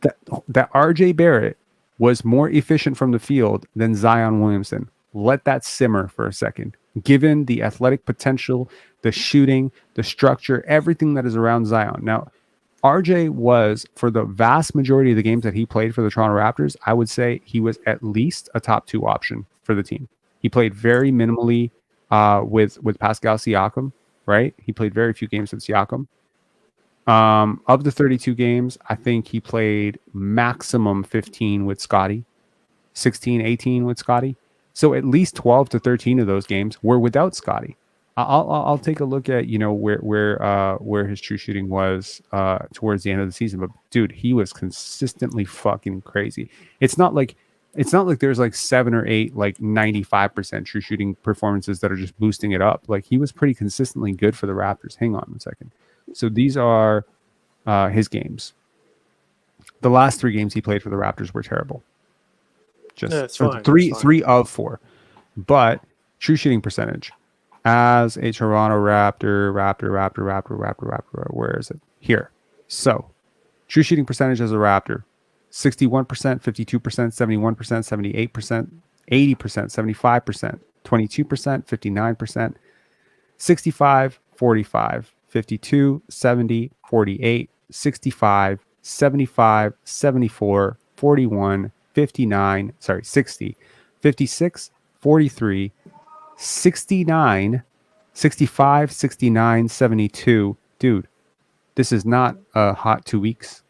He was No, consistently great. it's I actually like, even though I'm hating on him, I actually like don't think I think he played 32 games. I checked this like the other day. Mhm. That's pretty real sample size. Like that's, people think probably it's like 18 or 24 or something. It's 32 is a lot. That's like almost half a season. Right. My issue is, all right, there's still questions on offense. My issue is he has to be the 2 on defense because he can't be the Why? 3, Why do people say because that? then you get too small. Depends on who your 2 is, doesn't it? Like if your 2 is No, Scotty like Barnes, or if your 2 is OG Anunoby, then you're not small. And at the very least, at the 3, he doesn't have to guard as much. Let's twitch. He don't have to. He like in a Minnesota. Okay, like so for instance, like the Toronto but Raptors then against you Minnesota get very Timberwolves. small though. I addressed that in my previous live. I completely agree with you. I believe if you put RJ at the 3 and you put like a small guard at the 2, you are very small Yeah, yeah. because By the way, of Emmanuel Quickley being small. you've actually like shaped my thought process on the size part, because I'm watching Orlando. I'm like, this team is such a bitch to score on. Like, you need to be big, and the NBA is becoming big again. Yeah. No, I Like get it's that. like I get that. Minnesota's And huge. no, I get that. And that's why I was such a proponent earlier in the live, for Trey Murphy the third like, I mean, I don't know if you watched the previous live, but these are the players that I suggested we take just quickly. Marcus Smart, Bogdan Bogdanovic, Kevin Herter, Malik Monk. Oh, wait, I did Kevin Herter twice. Sam Hauser, Sam John. Hauser's UFA. Yeah, he's UFA Oh, next year. dope. Jonathan Isaac, Vince Williams, Tumani Kamara, Draymond Green / and Andrew Wiggins. Yeah, Um, the Wiggins thing makes sense to me. Like, we need yeah, someone like that. Taylor Hendricks, Dyson Daniels, Jarris Walker, Ooh, and Dyson. obviously, yeah, and Trey Murphy the third. I left Herb Jones off because I just felt it was like crazy to just pick I'm all gonna be 3. honest. Wiggins, it might be the most gettable and the most like, because he's like, all right, immediately he becomes the defender. Immediately he can hit He's six decent foot amount of seven. He threes. has a long wingspan. You're not super small with him. You're not He's in unathletic. Canada. He should be locked in. I mean, you would think playing at home would help certain people. It doesn't always work out that way, though, right? Yeah, and it's Sometimes it Wiggins, so hurts. you never know. You never know what to expect. Well, that's the thing, right? And I talked about it earlier about like, when we were talking about how locked in Anthony Edwards is and how locked in Wemby is. And it's like, okay, I understand the intriguing, you know, potential of an Andrew Wiggins or a Zion Williamson or any one of these guys who have like super high lottery buzz and are still in their 20s, where there's still like some subconscious bias where people think there's something untapped in them. But give me, Yeah, that's a true. Tumani Kamara over an Andrew Wiggins any day of the week. Oh, because he's younger. I get it. Yeah. It's not because he's younger. It's because he's taking it more seriously. Like, I like Trace Jackson Davis a lot. Like, I like him a lot. I like Brandon Pajimski a lot. I like Jaime Jaquez a lot. There's a lot of players in this league that, frankly, I like them because I see how seriously they're taking it, And I know that the It's life or floor, death. right? And I know that the floor on those guys is just not that bad. At the No, that's worst fair. case, right? At the worst case, Jaime Jaquez is going to be a solid, solid bench player for the rest of his career. That guy will not let himself dip below that. He's By the taking way, his. by the Go ahead. way, 'cause just I feel like I have to be fair, because again, you're supposed to be wrong when you're talking sports. Because I was a little too low on Jaime Jaquez. I called him like trash once. I think the last time I talked to you, I said he was basically trash. I remember that. I remember Yeah, that. He played I pretty take well, that didn't back. he? I take it back. Yeah, like I do watched him in that playing game against the Bulls. You know, Celtics. No Right. one's supposed to look good against them as a rookie, but he's like he looks the part, and I didn't I Absolutely. didn't I didn't like factor that in. Yeah, I agree. Um, yeah, overall, I think, to answer your initial question, I feel encouraged about the Raptors' young core, largely because I'm seeing so many young cores emerging, right? You're seeing Minnesota kind of aging up in front of our eyes. And believe me, last year at like not this time, but last year to start the season, Cat was supposed to be traded. Anthony Edwards wasn't playing defense. Rudy Gobert's trade was horrible. What the fuck were they doing? It all changed McDaniel's so hand was quickly. broken. And yeah, exactly. And right now, we might be talking about them as being one of the five best defensive teams of all time. Like, what the fuck? What are they doing right now? I mean, I'm I'm inclined to say that maybe it's just that Denver is that bad. But I don't think that's necessarily it, because I don't think the Lakers were a terrible team. I don't think they were a great team. I just think that Denver played a pretty decent team, and they didn't play them very well. And you could argue that Denver was probably trailing in the vast majority of those games, and they still somehow found a way to win. And right now, a lot of bad habits have caught up with them. A lot of complacency has caught up with them, a lack of intensity, a lack of focus, a lack of everything. And maybe, they come out and they blitz, because they are capable of playing so much better than they have played so far. Yeah, But I feel like they for some reason I have a feeling they're gonna win Game 3. I don't know why, but I feel like that would be really hard. it's gonna be hard. But it's also it's for the series, and there is like a little bit of like aloofness to Minnesota. Like, are we 100% sure this team is all the way there? Like, maybe that's kind of my back of my mind. I But think I think that comes down to who are the voices in your locker room, right? Now, if they were being led by Karl Anthony Towns, maybe I would be worried about that. But they're being led by, yeah, Junior Mamba himself, Anthony yeah, Edwards, and baby Jordan. yeah, baby Jordan. And he doesn't seem to get complacent very much. In fact, when they started to lose that lead in the fourth quarter, a little bit, who was the guy who really locked in, right? Oh my He was god. definitely one of them. So I think that, you know, again, there's a personality type when it comes to young players, especially young American players sometimes, where I think there's a chance that maybe last year would have felt like they're gonna let this go, right? They're gonna lose this. They're gonna the Denver Nuggets will catch them sleeping, whatever. But I think because the Denver Nuggets are the Denver Nuggets, Jokic is Jokic, Jamal Murray has, all the cachet of all the buzzer beaters or whatever. Um, it would take it would be very surprising to see the Minnesota Timberwolves not try. So it's going to require game plan, shooting luck, and intense effort from the Denver Nuggets. Also, Reggie Jackson going out, hopping around. It didn't look good for him. Jamal Murray's already. I would not be surprised if like honestly, I don't think it'll happen, but I wouldn't be super surprised if Jamal Murray just gets shut down for the rest of the series. He's just not effective. He's not effective. It could be He's the not case, but effective at all. They actually made their best stretch tonight was without him on the court. so I'm a big Jokic guy, and Mhm. I know you are too. Yeah, Can I give you like a thought? Like, I really think this is actually like a great case for like Jokic's greatness, because I actually sure. think this entire, like, I think people really thought this team was gonna go on a run where they win multiple championships.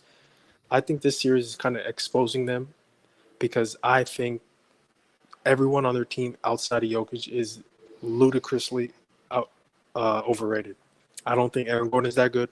I don't think MPJ is that good. I don't think Jamal Murray is that good. I think I think you all might be these being a guys. little bit reactionary. I think I Aaron think Gordon there's is that good. I think I Michael think that Porter is very good. But I just don't think like who do you think Michael Porter is? Right? Mike That's the Porter Jr. question. can't dribble. He doesn't pass. He has gotten a lot better defensively, and he does rebound the ball well, but Sure. literally can't dribble. Aaron Gordon can't shoot. He just some of the stuff like they're giving him post up. There was a time where he was getting a post up on LeBron. He thinks he's still in Orlando, and I'm like watching him. I'm like, how good are you without Jokic? If we just put him on the Wizards, how does he look? Right? And Jamal Murray, everything he does is off of Jokic. Everyone's dependent on Jokic.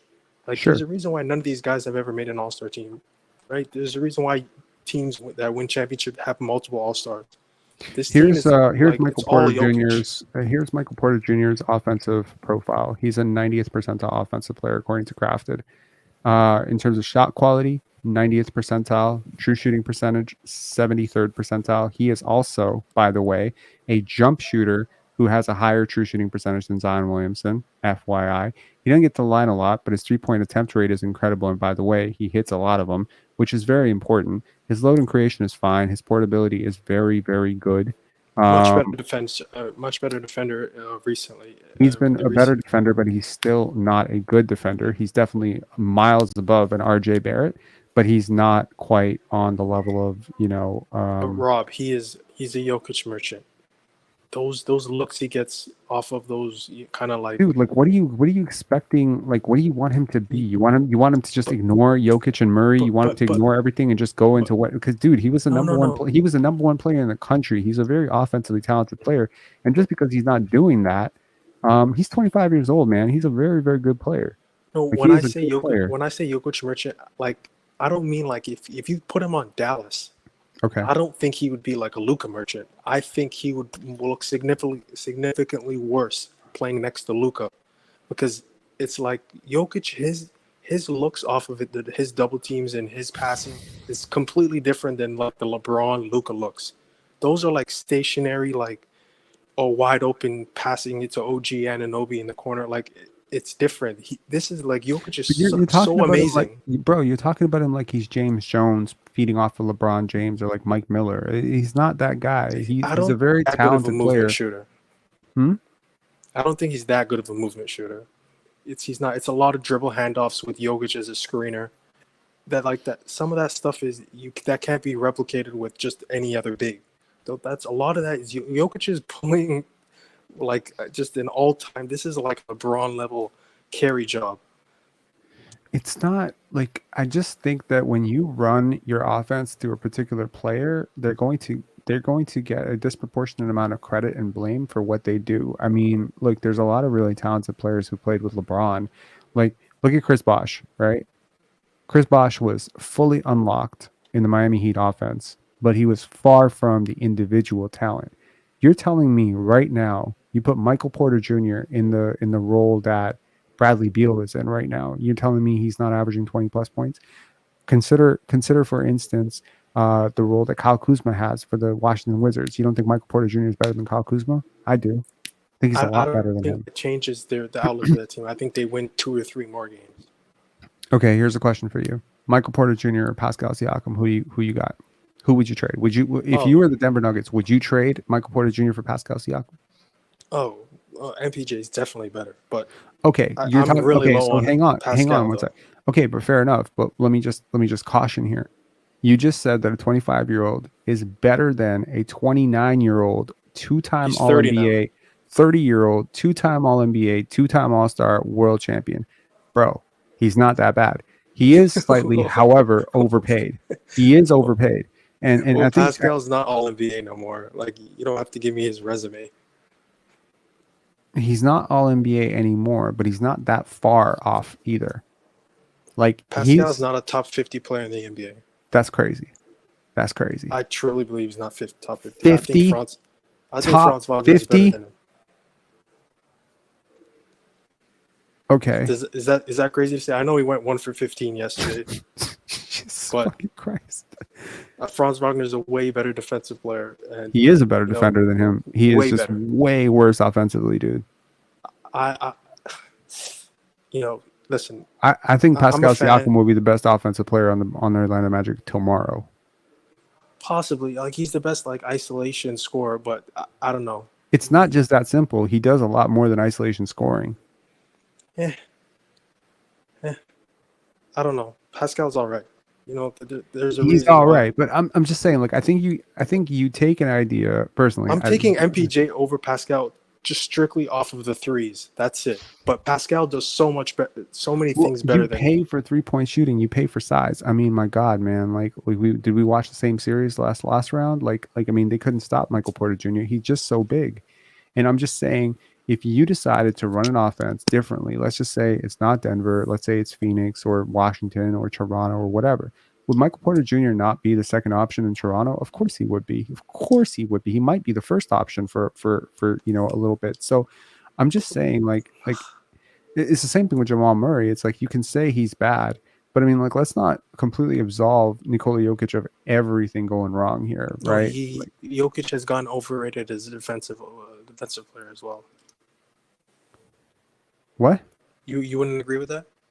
Jokic Sorry, has sorry. gotten overrated defensively. I think he's misunderstood defensively. I don't think the issues are necessarily off defensively. I think that it's hard for him right now because he's only able to play this one way, and this is weird because Drop last back big, year, right? Or like no, no, not he plays. necessarily. He comes up high. I'm not talking defensively. I'm talking offensively. Like why they keep feeding him in the post, and they're kind of like running through him like he's Shaquille O'Neal. I'm not really sure because last year there was a lot more shooting in his package, and I'm not really sure why that shot isn't there so much for him this year.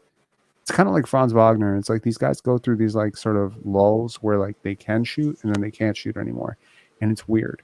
Um, Weirdly enough, kind of like Scotty Barnes. Beginning of the season, 40-ish%. End of the season, 28%. What the fuck? Who are you, right? So I think that it's sort of weird. But if Jokic could shoot, it would change everything right now.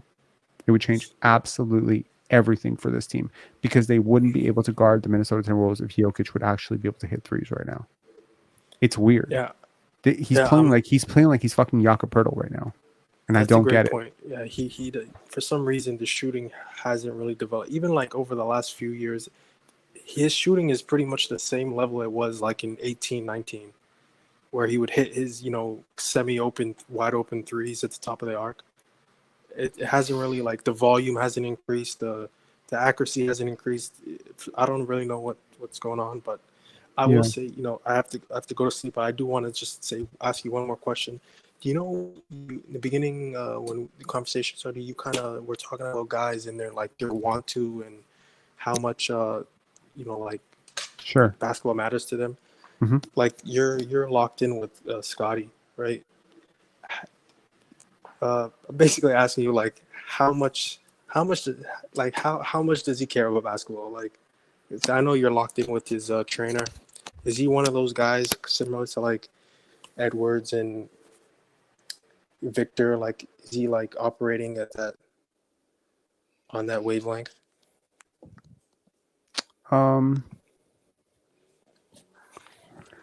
No, I'm not talking about like just like I'm just talking about just someone who's like all the way locked in on basketball. I think he is. I think basketball is like the most important thing in his life. Um, that's the read I've always gotten from him. Right? Will it Hmm. remain the most important thing in his life when you drop $40 million in his plate? That is to be determined. Right? Um, will he chase it? Like I've never seen anything from Scotty Barnes to suggest that he has low goals. He has incredibly high goals. I don't know if his goals are as high as Anthony Edwards and Victor Wembanyama, but I Well, it doesn't have just to be that high. correct. But you don't get to where he started to where he is if this isn't serious. You just don't. You don't get to where he was as a shooter, reconstructing his entire shot. Like the amount of work that him and Brian put into the gym last year was truly incredible. And That's a fact. again, like what Anthony Edwards did this past summer is also a stuff of legends. What Kawhi Leonard did, in his first few years in San Antonio was a stuff of legends. DeMar DeRozan, all the legendary, stories of work ethic. It's never an accident. When you become as good as Scotty is right now at the age of 22, it's never accidental. He is not some like freakish athlete where it's just like, oh, God just gave him the gift. It's not Mhm. like Shaquille O'Neal where it's like, oh, he just, woke up one day and, I'm not saying Shaq didn't work, but I mean, like, for fuck's sake, if you're 7 feet tall and you're as coordinated and as strong as Shaquille O'Neal, I mean, you're never going to be bad at basketball, right? There's a lot of times in which Scotty Barnes could have become like an average player. There's a lot of players who were picked in the late first round that kind of have his overall build and thing, and maybe they're a hustle big or something like that. There's nothing like, of course he's a crazy, crazy athlete. Like he is very, functionally like Very weird, unique athlete. Like he has a 40-inch exactly. vertical, but He he has has he has no first step. Like it's kind of weird. Sure, exactly, and that's kind of the point, right? AT02, Scotty doesn't give me killer vibes, to be honest. I mean, that's you, but I mean, to me, this guy, look No, at he's a he dog is for an sure. absolute dog. Like what he did to LeBron James in their first matchup, when he got to the playoffs, what he No, did, he's a against Joel riser. Embiid, he took it. Like, here's the thing. I think No, he Scotty and Ant are very similar in a sense. I think Anthony Edwards is just a more functional athlete and just a little bit further along skill wise, and he's a little bit further along mentally, maturity, all that stuff. But I more will say talented. this: Yeah, in terms of one comment that the commentators made, I think it was Reggie Miller or Jamal Crawford, somebody said he just really, really relishes contact. Anthony Edwards, he doesn't shy from contact, he takes contact. And that's one of the things about, when you look at playoff performers, guys who do well: Kawhi Leonard, Michael Jordan, Kobe Bryant, Dwayne Wade, relish contact. They loved fucking contact. They like when guys bump them, they just bump back harder. Scotty's the same way. He Scotty's the bumps, same he way, but he bumps, needs to get to the free throw line more. Like and hey, and he it needs to did. be like six He he he next year. got he got there more as the season went on. I think like Brian and I talked about it at some point during one of our lives where we were talking about like how he needs to get to the line more, and he started to get to the line more, dude. Like he's a work in progress. He's a very unique, sort of player in that, some of the stuff that came really easy to Anthony Edwards, like the functional fluidity of the handle and stuff like that, that's harder for Scotty. But his upside, if it clicks for Scotty, he has the potential to be a better player. I know that Yeah, sounds crazy to say because Anthony Edwards is like on God mode right now, but the best version of Scotty Barnes is the best player in the league. no, yeah. I'm there with you there, because what he has that Edwards and 99% of the NBA players don't have is the super special processing speed. Bingo. And that's the thing. You take a Nikola Jokic, right? And you say he has managed to do, or Luka Doncic. You take these two guys, right? That are somewhat subpar, when we talk about like run jump athletes, but they have this functional fluidity and coordination that makes them able to do that. But defensively, there's always that gap. Transition, there's always the gap. You have to play a little bit slower with these guys on the court. You have to drag things down to the half court. You're never going to see a Nikola Jokic, in a super, super high paced offense, um like a Denver, sorry, like an Indiana, right? You're never going to see him like run jump like that. Okay, but Scotty can. And you're never going to see, him be a super versatile defender. Jokic cannot switch out to guards. He's going to get dusted on every single coverage, so you're going to have to always play drop with him. But Scotty can. So that's what I'm saying, is like Scotty has that same special mental gift that Jokic and Luka have. Maybe some people can argue it's not quite as exaggerated with him. Maybe those guys are more special mentally, but I think he's really on that level. Mentally, I think he has like that special vision for the game, the way he thinks the game, sees the game, processes the game, chess matches the game. It's really special. The thing that he has that those guys don't have is the athleticism to boot, and the size. So it's like where you combine all of it together, you can see the vision because he has size that Anthony Edwards doesn't have, and he has vision for the game that Anthony Edwards doesn't have, right? And he has Yeah, this uh like strength that maybe Wemby doesn't have. Like I don't think Wemby is ever going to be stronger than Scotty Barnes ever. It's never yeah, going to happen. So, you start combining it, and he's big enough to kill your center and your point guard. Mm, That's hard. yeah. That's a really hard player to guard. He's gonna be a really hard player to guard. So if he chases it as hard as these guys are chasing it, he'll be in that conversation when it's said and done. He'll be in the conversation with Shea. He'll be in the conversation with Luca. He won't be ahead of the conversation, probably. He might not win the competition, but he'll be in that conversation. The same way that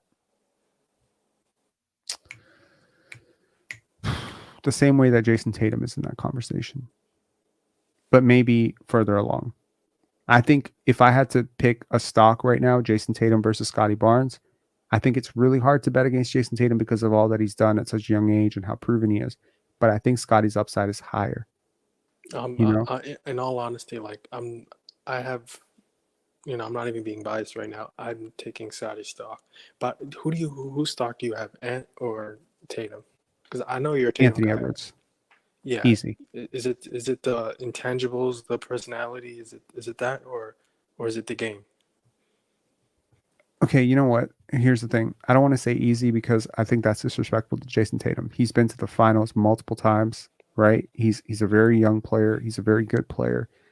I think with Jason He's been Tatum, he's sometimes it's that killer instinct. there's definitely something there, something missing. Also, his vision for the game is not necessarily great. The handle.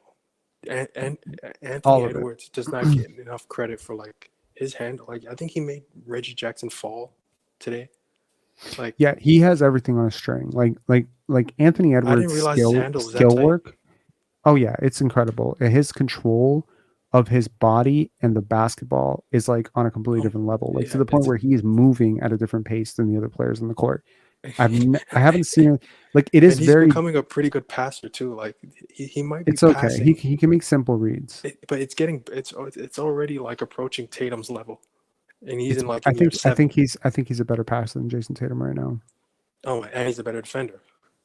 He's a Tatum's mm, defense to me has kind of like started to fall down a little bit. He's a great rebounder. that's a big part of defense.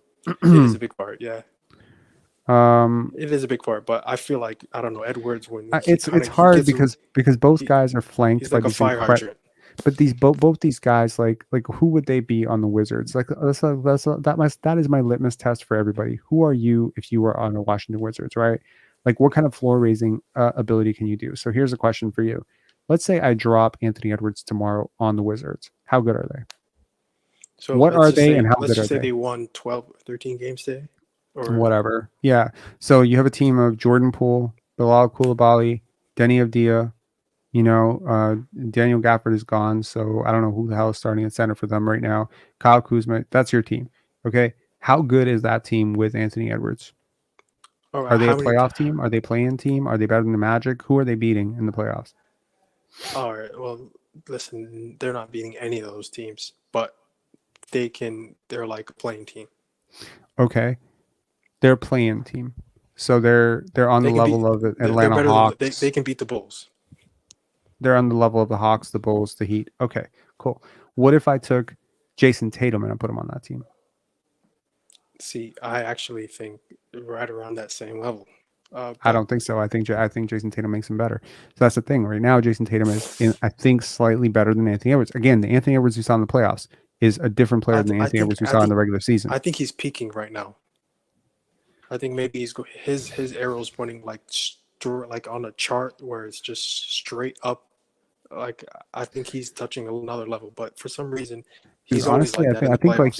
the officiating is really like affecting some stuff here because there was a play tonight where Jamal Murray pretty much grabbed a Minnesota Timberwolf and did not get called.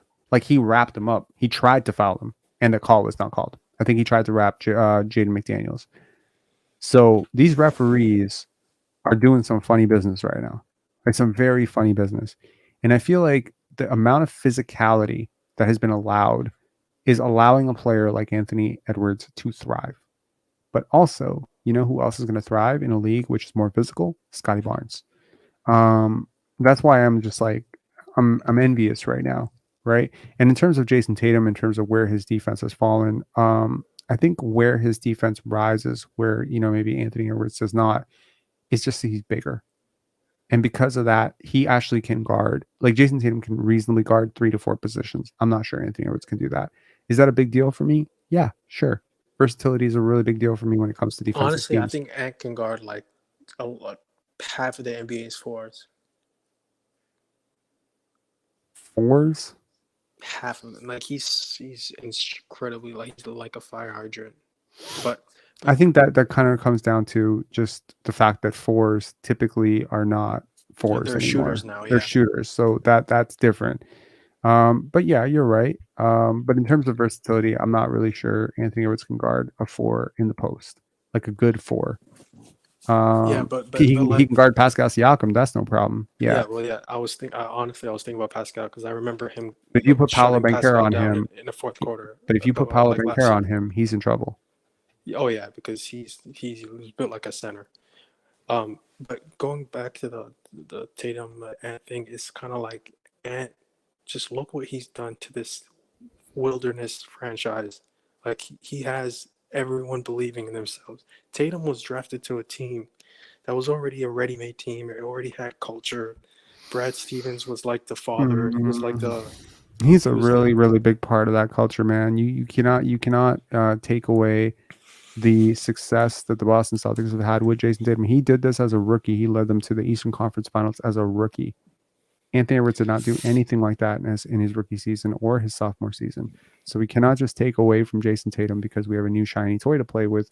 Uh, you're right. That's fair. like I think it's fair to say that Anthony Edwards is on the precipice of maybe because he is so exciting and he's younger than Jason Tatum. Jason Tatum's 25, Anthony Edwards is 22, and the fact that this is even a debate at this age between him and Shea and Jason Tatum, the fact that he's on that level 3 years sooner um, is a credit to him. But By that's the way, not to say. Go ahead. you have Dallas OKC. Sorry, what are you saying? You have Dallas, or who do you have in that matchup? Well, let's put it this way.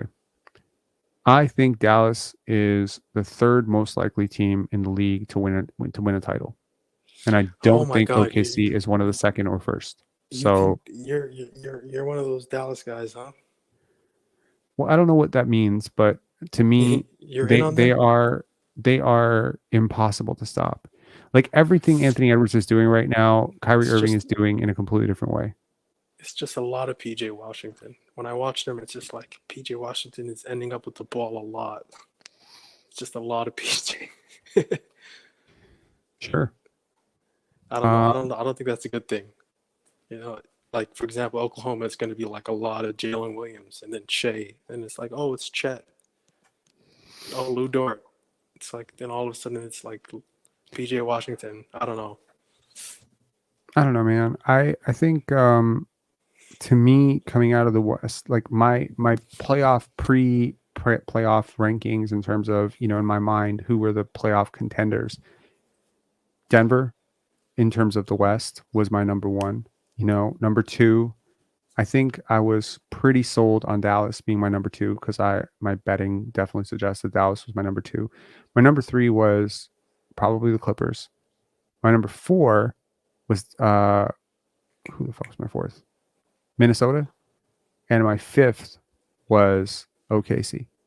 So that's kind of how I see it. Now, right now, given how good Minnesota has looked and how damn unstoppable they've looked, and given how completely wrecked Denver has looked, I've just basically swapped them. Do I think that potentially OKC could have done this to Denver? I don't think so. Yeah, yeah. I think the No, playoff scars that and the playoff experience that that Dallas has should put them over OKC. But I you think think with home so? court advantage, I think so. Now I could be wrong, and I'll totally own up to it. If I'm wrong, I'm wrong. But I think Dallas is supposed to. I think Dallas. The longer the series goes, the more it favors Dallas. If it's gonna be OKC, it's gonna be OKC in 4 or 5, and Dallas is gonna shit the bed, and Luka is not gonna figure it out, and they're gonna dissect them, and Mark Dagnall is gonna coach circles around Jason Kidd, and that's gonna be the wrap. But if it goes to a game 6 or a game 7, road, home, doesn't matter. First of all, it will obviously, if it goes to a game 7, it's going to end in OKC, which favors OKC because that arena is fucking awesome, right? Their crowd is great. But I just think like, what you pick OKC over Dallas? Yeah, probably. Yeah, I think they're just more legitimate. That sounds crazy because one team has Luca, but I don't know. I think saying one team has Luka is missing the plot. I think it's about Kyrie, bro. It is about Kyrie, but I'm pretty high on Jalen Williams, and I don't know. I don't think he's gonna the defensively. Ludor and Williams and SGA, they're gonna be guarding the perimeter. Like Luca and like who's Luca? Because think about it, Luca and Kyrie, they're just playing a mismatch attack basketball. Just Sure. bring up a guy. Who are they going to be attacking? Isaiah Joe, Hmm. um, Josh Giddey. Aaron If Wiggins. they Oh keep yeah, if Josh they Giddey. keep Yeah, playing Josh Giddey, I completely forgot about him. Yeah, right? Like, I mean, that's going to be a tough matchup. I mean, yeah. This might they can not be a hide Giddey him. series. They can hide him. They can hide Or him on they don't maybe have to PJ play him. Washington. They're definitely not going to not play him because this is an Honestly, asset. And well, look, man, like it also comes down to like what are your organizational goals? Okay. Dallas Mavericks, their goal is championship or bust. Like literally at this point, you've gone through this rigmarole 4 times with Luca. He's been very successful in the playoffs. He's shown up many times. You've gotten him help. You've traded the farm. You've got a ton of size up front. Look, man, like there was a lot made about how Chet Holmgren was not going to be able to deal with the size of a Jonas Valanciunas, and I think the Pelicans went way, way, way too much into that because he held up fine, right? I don't think it was as much of an advantage as they thought it was going to be. But the overwhelming depth, right, of Dallas in terms of Daniel Gafford plus Derek Lively, that's a lot of size, man. Now, I'm not saying Chad is going to lose that matchup, but I'm saying whoever the fuck is backing him up is definitely losing his matchup. And I'm not sure. I have a very, very difficult time seeing a world in which the OKC Thunder are able to beat this team. That being said, again, it's possible. Anything is possible here. The and only thing that's not possible is Cleveland Cavaliers beating the Boston Celtics. Actually, even that is possible. So everything is possible. who did you have in Knicks Pacers? I had the Knicks decidedly winning this series. Like literally to the point where I got on Twitter and I didn't even give the option of the Pacers winning. So I said, what's happening in the series? And I said Knicks in 4, Knicks in 5, Knicks in 6, or Knicks in 7. Not even joking. The Pacer fans must have been mad. I think Pascal Siakam fans were really mad. But you know what? This is why, like, I was so nervous They in that almost won the game game. because number one, they almost won the game. Number two, sometimes when you have a bit of a bias against a particular player, like you're just like that guy sucks or that guy rocks, like bias for or bias against, you can kind of taint your perspective on what's actually happening, right? Like I'm a very big Nikola Jokic fan. I have to Yeah. acknowledge that he has not been the best player in this series at all so far. I have to acknowledge that someone is outshining someone that I thought could not be outshone by any player in the league. I have to just accept that that's happening in reality.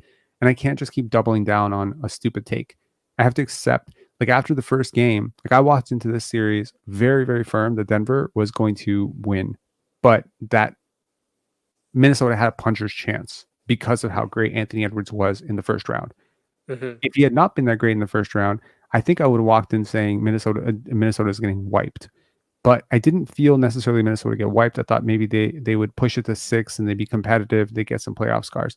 Right now, what they're doing is totally crazy. But I had to acknowledge it. After game one, I was like, I think my live was literally titled "Denver is in trouble." I'm pretty sure that's what I called it. I will double check that, but I'm Did pretty you sure I did. did you So notice Rick Carlisle was full court pressing the Knicks?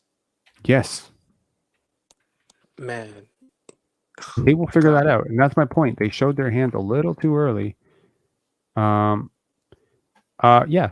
Okay, here. Look at this. For anyone thinking I'm capping, I'm not. Hang on one second. This was my live 2 days ago. Denver's in trouble. Ant-Man, Knicks Pacers preview, and Raptors thoughts.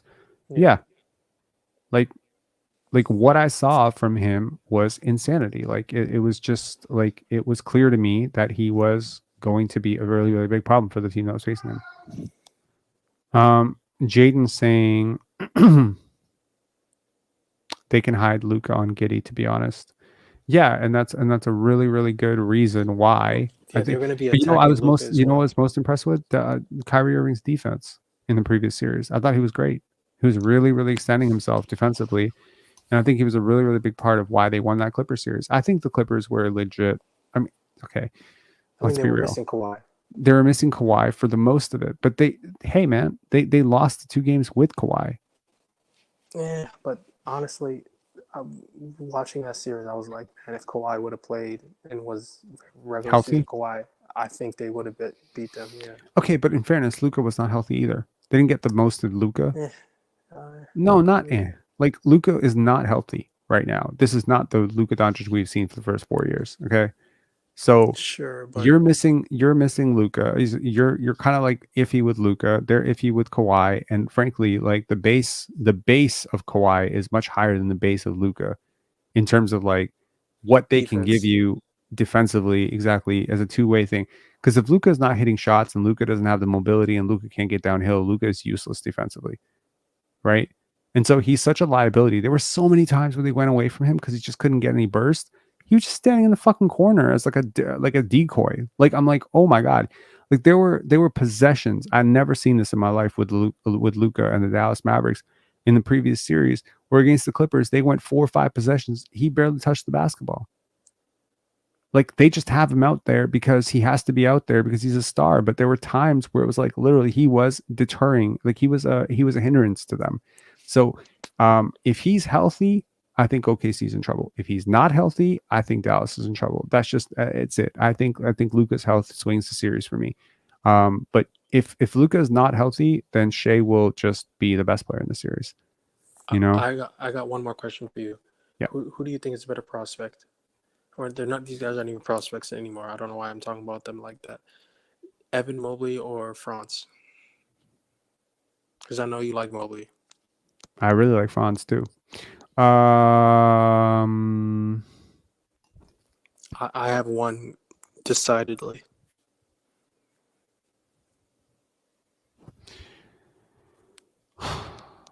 Probably Franz, Yep, that's who I have. but like Pretty barely. clearly. No, Oh, I don't I want have to say clearly because I think you might be being a prisoner of the I know moment again. I no actually it's not a prison one because one guy went 1 for 15 yesterday, and the other one had 5 blocks. Fair. But the one I guy also had like a ton of turnovers, right? Like he yeah, was and terrible. the other one is where he's approaching year 4 and is completely dependent on offense. Dependent on I'd be offense. terrified if I was a Cavs fan because Mitchell's gone and Garland and Mobley.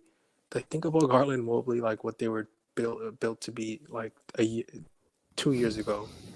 I think Evan Mobley is still a very special defender. I would still trade almost everything Offensively, not it's not bad too. Scotty on this team to get him. Look, dude, he just results in winning. He's just a winner. No, defensively, it's real, but offensively, the dream of Nope, lost him. Okay. Well, Lil John, thanks for calling in. An abrupt end to that call, but yeah. Thank you to everyone who stuck with us until 3:13 in the morning. This was certainly a lengthy live or a lengthy pair of lives, but good conversations as always. And as always, these conversations do tend to devolve or move into Raptor stuff because this is a Raptors podcast. So thank you so much for joining us and for being with us. And if you're catching this later, make sure to hit like, leave a comment down below who you would pick between Victor Wembanyama or Anthony Edwards. I'd love to hear it. And make sure to hit subscribe. We are slowly inching our way towards 10,000 subscribers. I'll see you guys after probably tomorrow's games. Most likely they'll be live tomorrow. We'll see what happens. And peace. Have a good night.